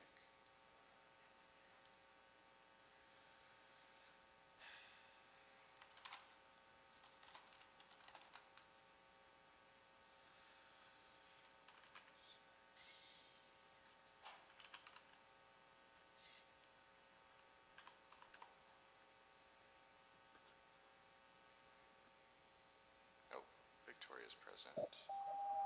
Hi, Victoria. Victoria Dinnick speaking. Yes, Hello. Victoria, this is, my name is Donald Granacine. I'm the chair of the Committee of Adjustment, and you were opposing a project at 130, 132 Sears Street. Hello? I lost you. Hold on. Hello. Yes. Can you hear me? Yeah, we can hear you. Good. Yes, I am in agreement with the deferral. Okay, thank you very much. Thank you. All right, so no questions of Ms. Dinnick? No? Okay. All right. We have somebody bring a motion to approve a deferral or not approve it? I bring a motion to defer this item. Okay, we have a seconder? Okay, all in favor of the deferral? Yim? Thank you. Okay, you have your deferral. Thank you.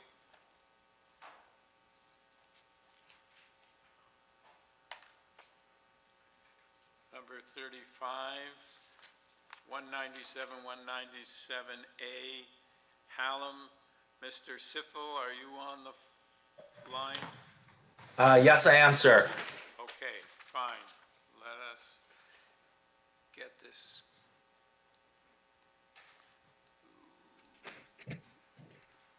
The purpose of this application is to alter the existing pair of three-story semi-detached dwellings converted into an apartment building as follows. A portion of the common wall will be removed to create one building containing 5 residential units, to enlarge the residential dwelling units by constructing a rear 3-story addition, and to reconstruct the front entrance walkouts. On this application, we have materials submitted by the applicant, correspondence from planning, from transportation, a staff report from urban forestry, a form letter in support from 199 Hallam Street, opposition from properties on Salem, Fernbach, Hallam. That's it. Okay, Mr. Ziffel, could you tell us what this is about?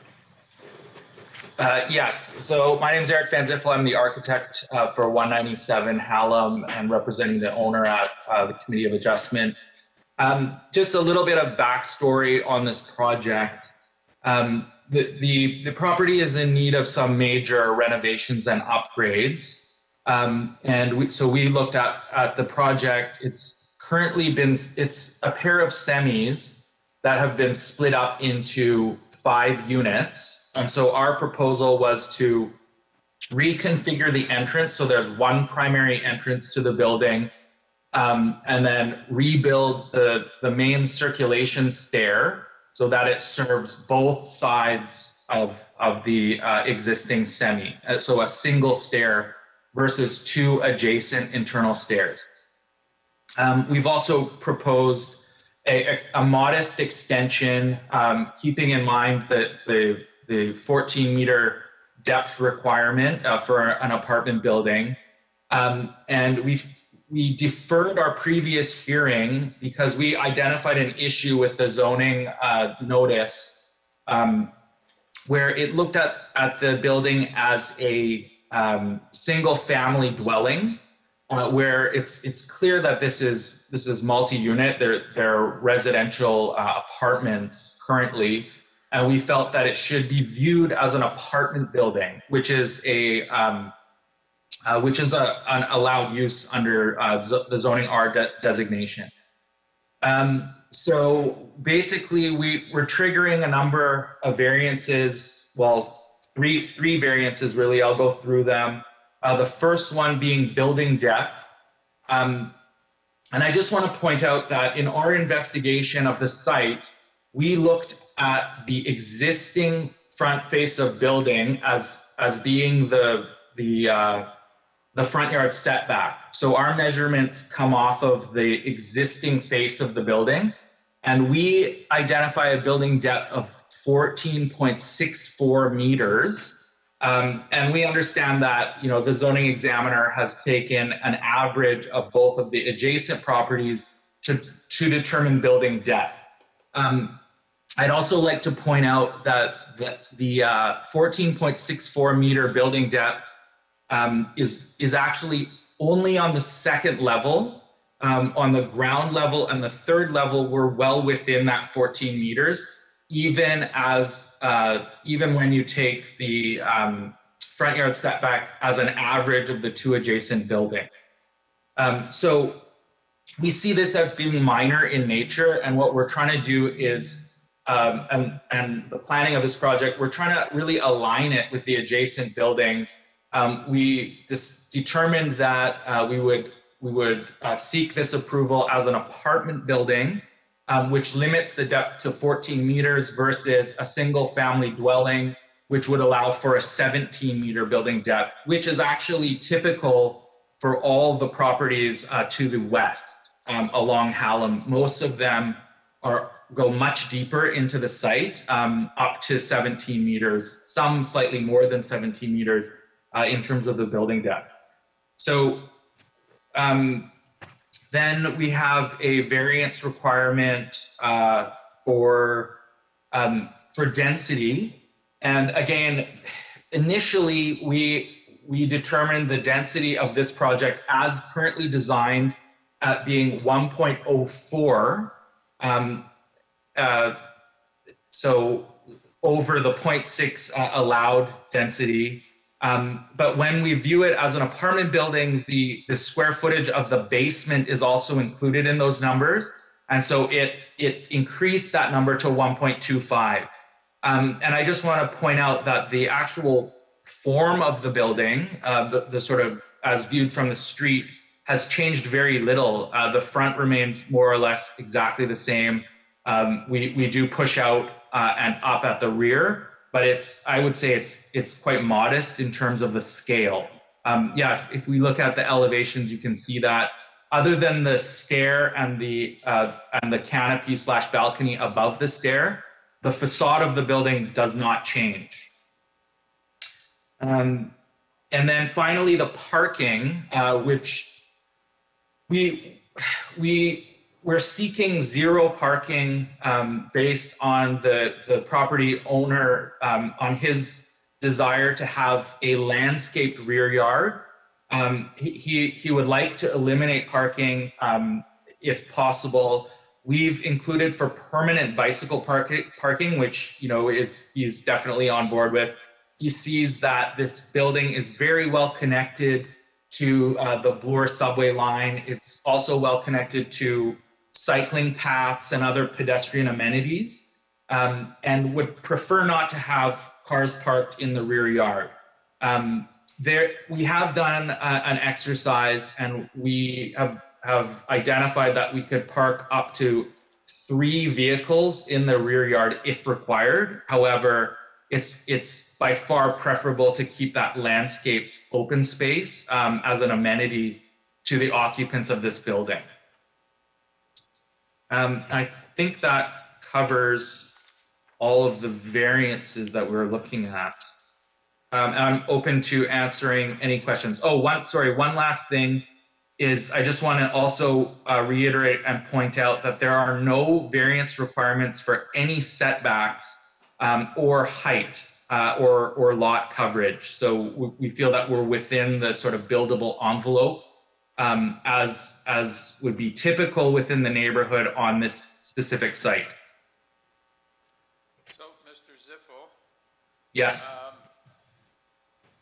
So this is physically, when you talk about a conversion to an apartment building. Yeah. How does it become? How does it fit within the definition of apartment building? Because from what I see, you're really not changing a whole lot to make it. I mean, you're adding on, but you're not making substantial changes to convert it to an apartment building. No, I mean, in my view, it's kind of a formal thing. Like the city sees this because the owner owns both sides of the semi. The city views this as a single address. And again, this caused confusion during the zoning review. But the city sees it as a single address, so 197 Hallam. And the taxes and everything associated with the property is identified that way. So, and the owner uses it like he wants to live in this building and have the opportunity to rent it out to you know, friends and potential tenants in the future. So physically, there are very few changes. We're just basically deconstructing a portion of the party wall, removing the 2 existing staircases that serve either side of the semi, and replacing it with a single stair that will provide access to all 3 levels and the units on those levels. Okay, so I got the impression, the feeling that some of the opposition to this project came from the fact that it was now designated as an apartment building instead of 2 semis. Yes, and I mean, we're only doing that to ensure that these suites are now legal suites rather than having this kind of mishmash of use with 2 semis. We're trying to clean up the building and how it functions and make improvements to the building. I think a lot of the opposition is just a visceral response to change. And you know, I've gone through all the letters and to be honest, I was kind of blindsided by all of the negativity regarding this project. Yeah. Okay. Panel, do you have any questions of Mr. Ziffel? Okay. Can we go to Mr. Zambrano? Hello. Mr. Zambrano? Yes, okay. Chair. Can you tell us your position? Yes, Chair. Good afternoon, ladies and gentlemen, and thank you for the time that you're taking to deal with this. My name is Vincent Zambrano, and I live at 195 Hallam Street. This is not a visceral response. I previously supported the owner when he constructed a large extension to 197 Hallam just a few years ago because that fit the neighborhood. This new proposal with lipstick on a pig situation that was just expressed by Mr. Ziffel is really totally out of character with the neighborhood. That is why over a dozen neighbors have written letters and another 10 have signed a petition, which I shall enter formally into my reading of the situation. Ladies and gentlemen, as I said, I previously supported the tenant. I've lived at 21 Hallam. I've lived at 195 Hallam for 21 years in good rapport with the owner. The pretension that this is not anything but a renovation and expansion of an existing 3-story detached dwelling, which functions as a 5-unit rental apartment, is not what I know it as, nor does it really fit, because all I've ever known it to be is 3 tenanted units, 3 tenanted units. Neither is the proposed apartment building actually representative of the current use. It's not a modest intensification as pretended to by MHBC, the people hired by the owner to write a letter. The proposed construction will forever alter the life and make substantial changes to our neighborhood. There is no precedent for such a huge structure because they are going to be building back and they're going to be building high. Variance 1, the maximum permitted floor space will go to twice the amount. The maximum permitted depth will go from 14 to 15.33 meters. These variances will have an adverse impact on the adjacent neighbors, creating issues with respect to shadowing, privacy, and overlook. The proposal does not consider the question of density or proportion as regards to access to sunlight and the sky view. The huge depth and height of the building will have a disproportionate impact. The height and depth of this apartment building will block totally the only existing window on the second story of 195 Hallam Street. And yet the proposal construction is going to have balconies at the back, windows at the back, windows at the front, skylights at the top. And so they're ensuring for themselves light and natural exposure, whereas the neighbors will be, both in 195 and 199, deprived of such. This is a totally intrusive and infringes on the neighbors in a very unacceptable manner. The owner of 199 Hallam have made their objections known. And by the way, the letter that the chair suggested was a letter of support has been rescinded by those who wrote it, and they have a good explanation as to why they rescinded it in a letter that was subsequently sent to the committee, I think, in the last few days. They suggest that they did it for a particular reason, and I hope the committee will look at that letter from 199 Hallam. We believe that the requested application for relief does not meet the 4 tests. It is not in the public interest and does not represent appropriate planning for our neighborhood. Really, variance 3, if we can look at it, and I'm glad that this thing is on the screen, variance 3 is even more egregious in its demand.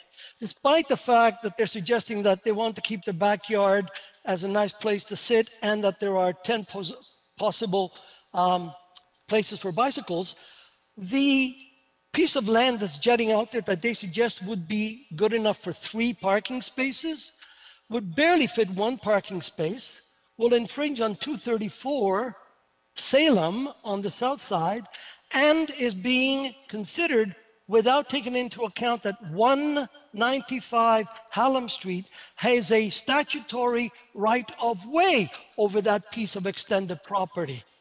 That's never been considered at all in this whole project. 195 Hallam has a statutory right of way over that little L. In the end, What do you mean by it doesn't. statutory?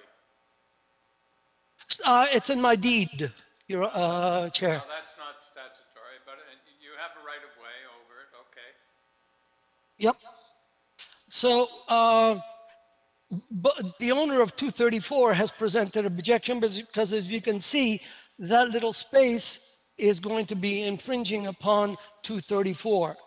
Ladies and gentlemen of the committee, they also propose to change the front part of the place, which will change the streetscape of what is a very nice neighborhood right now.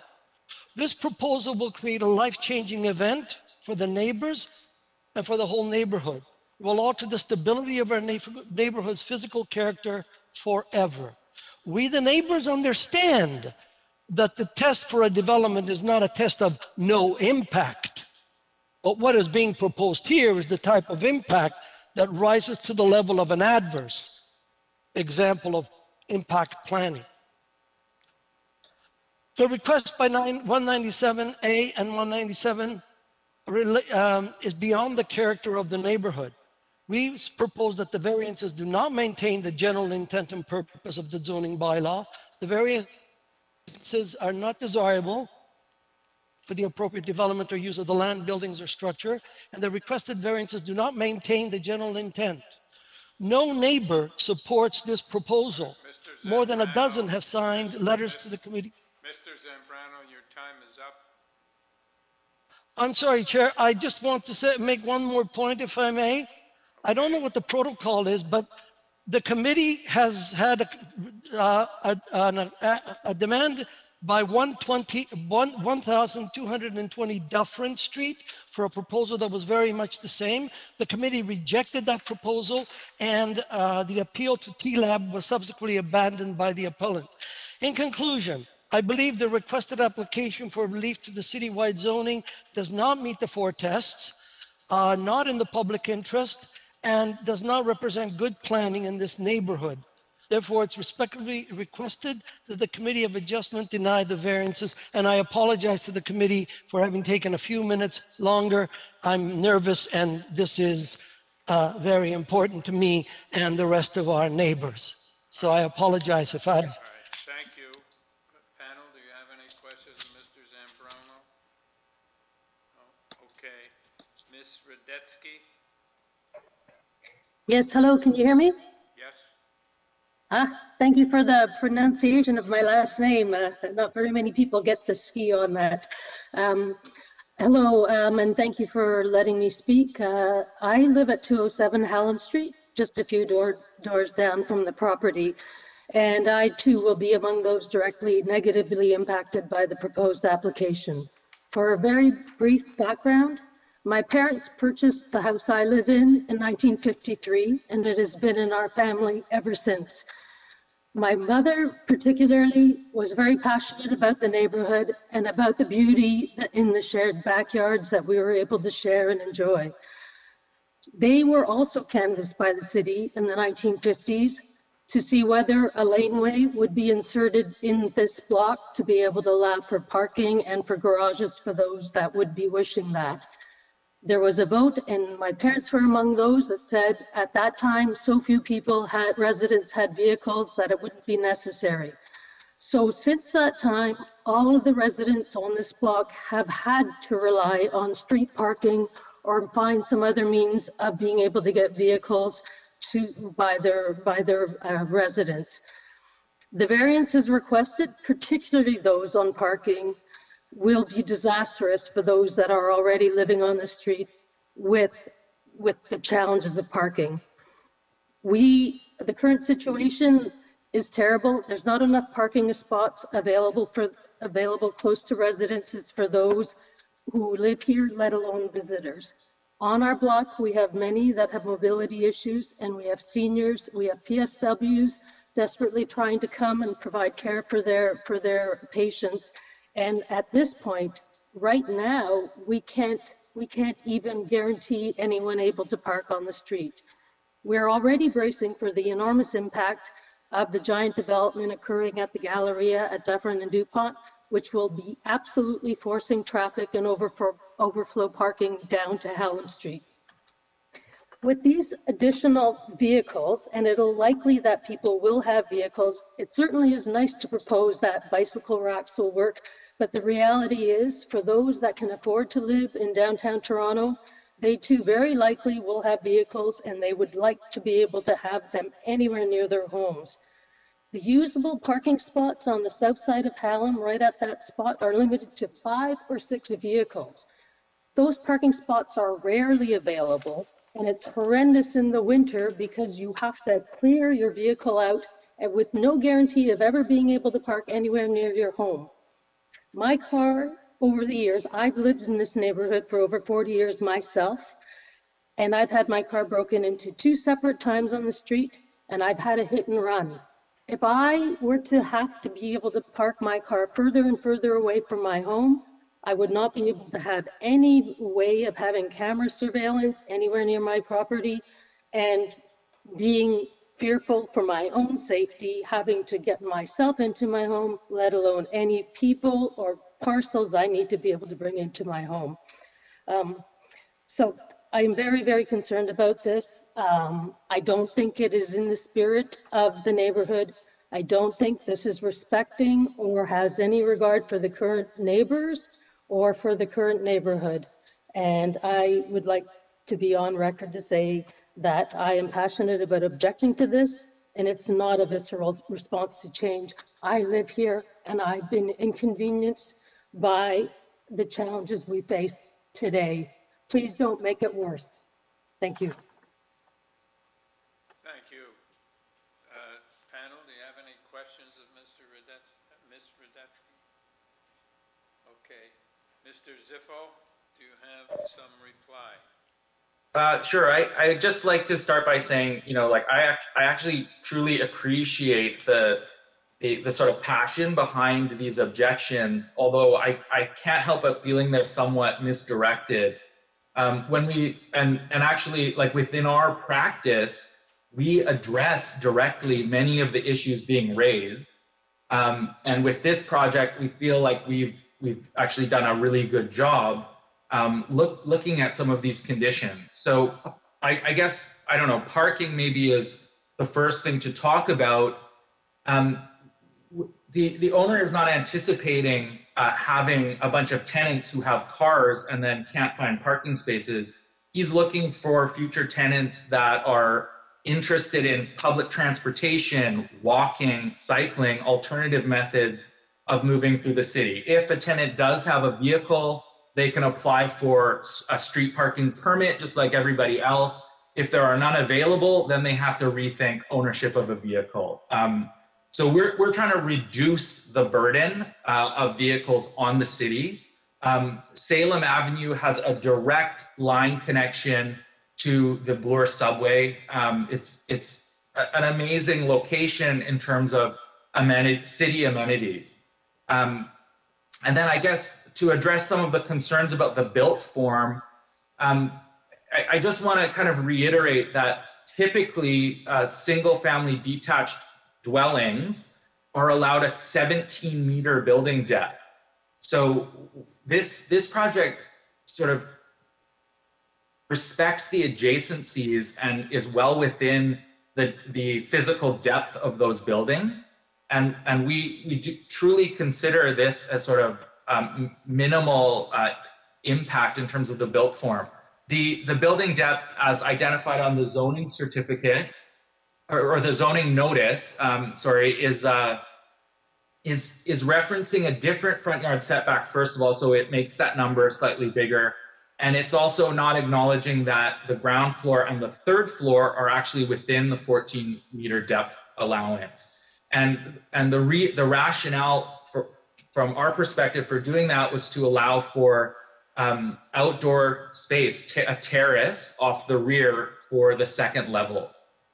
So I feel like, you know, the built form is considerate about the adjacencies, about the neighboring context. And then one last thing I'd like to say is that Van Ziffel Architects, my architectural practice, we are very much involved in urban infill and regeneration. We do lots of projects like this. I've never had this kind of response to one of our designs. And I'm just really like, I can't see where it's coming from. I had the owner canvass the neighborhood, talk to the neighbors. He felt very confidently that there was general support. And to see this number of letters being submitted, you know, at this stage, like this project has been ongoing for months. We have not been contacted by anybody. The owner hasn't been contacted directly, as far as I know, by anybody. And it's just shocking to sort of to see this occurring. Sorry, one last thing is just to point out that transportation staff had no objection to zero parking in their comments they reviewed.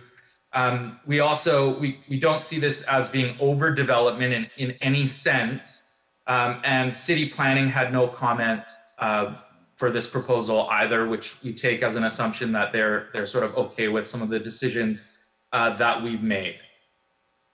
And then again, just to reiterate that there have been no variances required for any setbacks or height with this project.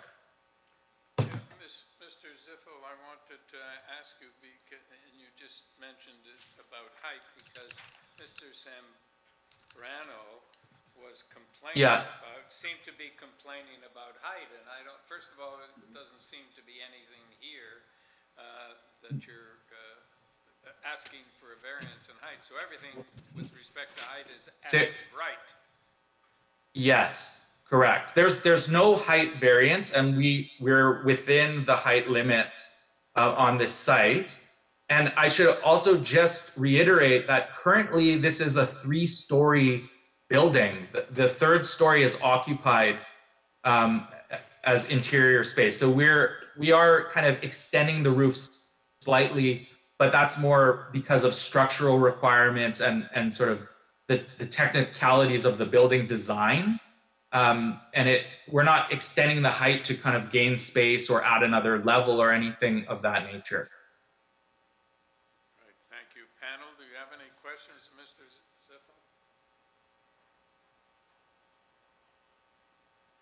Okay, do you have any comments?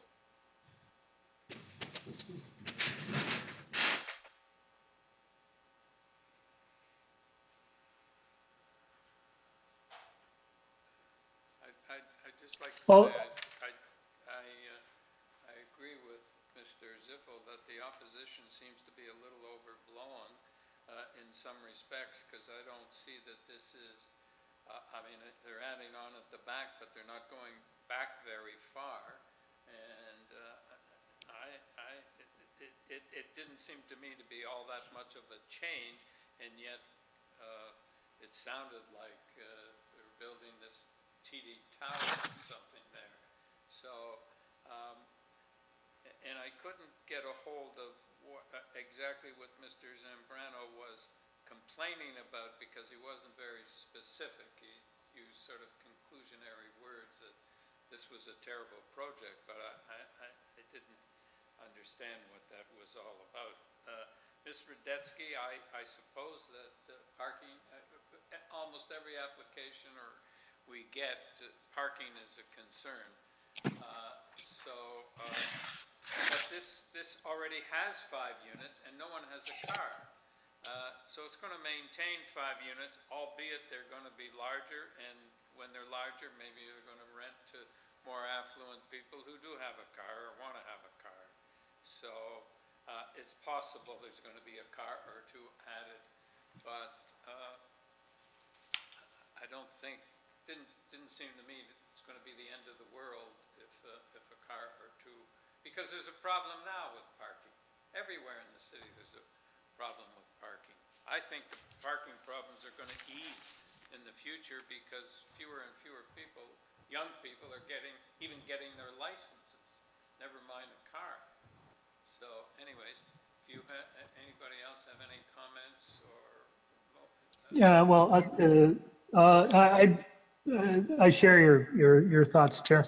I appreciate the next door neighbor's concern. Seemed to be more about massing, and I just looking at the plans, it didn't look like the proposed addition and the facade improvements are going to dramatically increase the massing.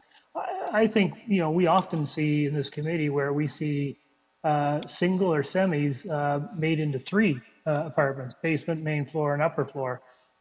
Making and converting or merging 2 semis into 1 and having 5 units doesn't seem at all to me to be unreasonable. In fact, if we are supportive of gentle density, this is the kind of gentle density I think that we should be incorporating into neighborhoods to make some sense. So I thought, it's not going any higher.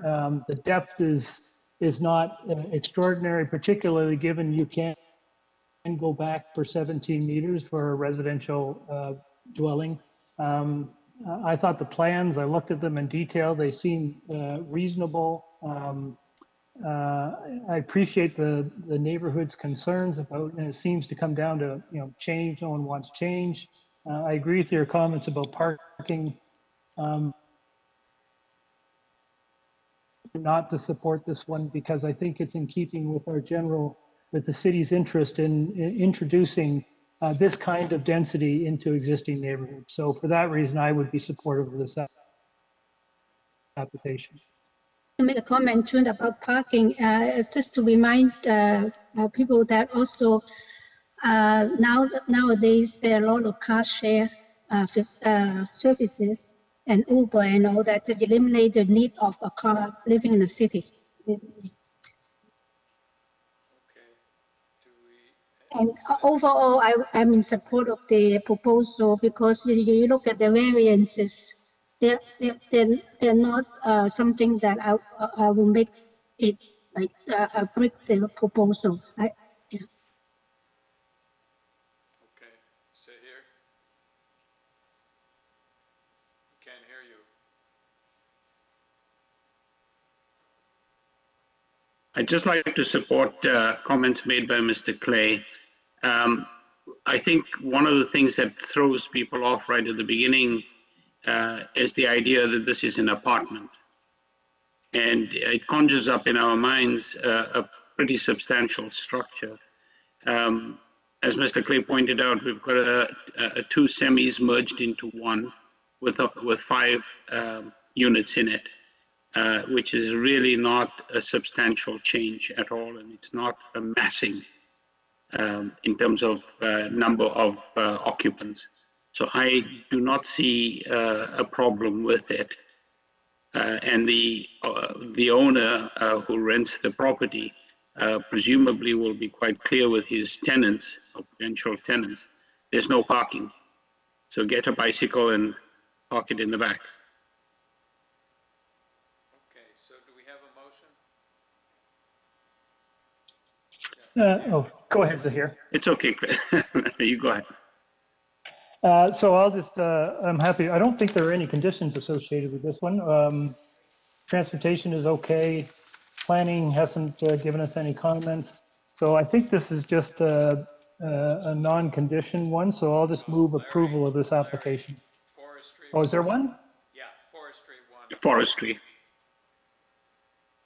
Damn it, I missed it. Sorry, am I allowed to say that on YouTube?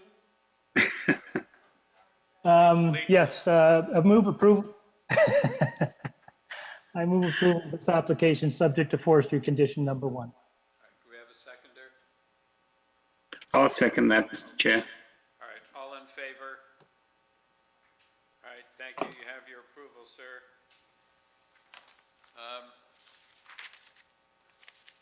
1928, 1930 Danforth Road. Mr. Goldman, are you on the line? I'll just correct you, it's Davenport. Yep, what did I say? DuPont. Wow, I think you said Danforth, but anyway, it doesn't matter. We're talking about Davenport. They merge. Yeah. Okay. Purpose of this application is to alter the existing 2-story lawful non-conforming building containing 1 commercial unit and 4 residential units by constructing 4 additional residential units for a total of 8 residential units in the building, a rear basement walkout, 3 surface parking spaces, and 9 bicycle parking spaces in the rear yard and a rear roof deck. The commercial unit will be renovated and maintained. We have material submitted by the applicant, correspondence from planning and transportation, and the staff report from planning. We have support from 1944 Davenport Road in opposition from E. Peter Guy from 109 Lawton Avenue. Okay, Mr. Goldman, could you tell us about this project? Certainly. So yeah, it's an existing Terra buildings. I'll consider it as one. They are next to each other, and we're proposing to combine them. The alterations to the exterior are minor. Essentially, we're maintaining the existing building mass. There's a small shed structure at the rear of 1930 that we proposed to demolish. It's kind of falling down, and we didn't want to repair it. So effectively, we're reducing the building mass. And we're going to construct a new walkout at the rear, kind of nestled in that corner, in order to permit better access and daylight to the basement units. And essentially, we're trying to create more I'll say, good quality housing that falls in that middle zone that we don't have enough of in this city. You know, small, affordable units. And again, we're working entirely within the existing building envelope. So other than cleaning up the facade, which needs a little TLC, there's no significant changes to the building massing.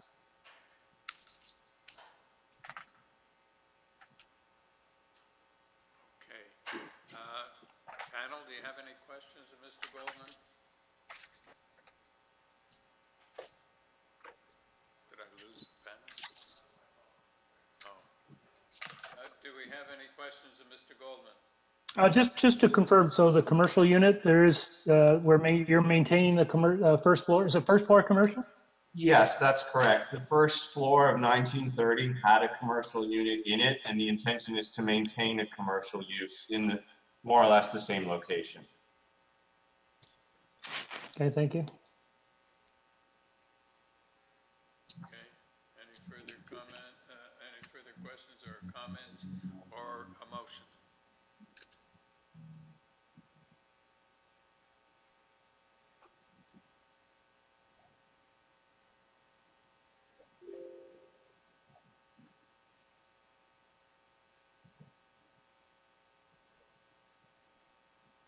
Okay.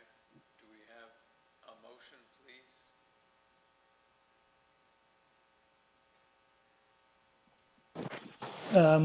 Sure, I'll kick it off. I think this is an appropriate use for this site, this location. There seems to be support. I did notice that there was some correspondence in opposition about a hedge, but it doesn't sound like that is something that's within our purview. So I think it's an appropriate reuse for this site. I will move approval. I think planning wants it tied to plans. Is that correct? Transportation doesn't have any comments, so yes. With the condition of tying the development to the plans, I move approval. Seconder? Yim, thank you. All in favor? Do you have your approval, sir? Thank you. Thank you very much. Okay. Number 373775 Dundas Street. Mr. Tinker, are you online? Yes, I am, Chair. Okay. So, the purpose of this application is to alter the redevelopment plan for a 13-story mixed-use building approved under site-specific bylaw 827-2017 by permitting a licensed eating establishment, increasing the permitted building height, and reducing the number of required parking spaces. We have material submitted by the applicant. We have correspondence from CP, Proximity Ontario, reports from Urban Forestry and Transportation Services and Conservation Authority. Mr. Tinker, do you want to just tell us what this is about? Yes, thank you, Chair and members of committee. Yeah, this is an application that was subject to a 2017 site-specific bylaw that originally approved for a 12-story residential condominium project. Since that approval, a number of changes have been made programmatically to the building. The first critical one is that the building will now be a rental building. And further to that, my client has been in discussions with the Open Door program at the City of Toronto to incorporate a number of affordable rental units as well as market rental units in the building, of a total of 63 affordable rental units out of 297. At the same time, some changes have been proposed to the overall building massing to help accommodate those additional affordable units.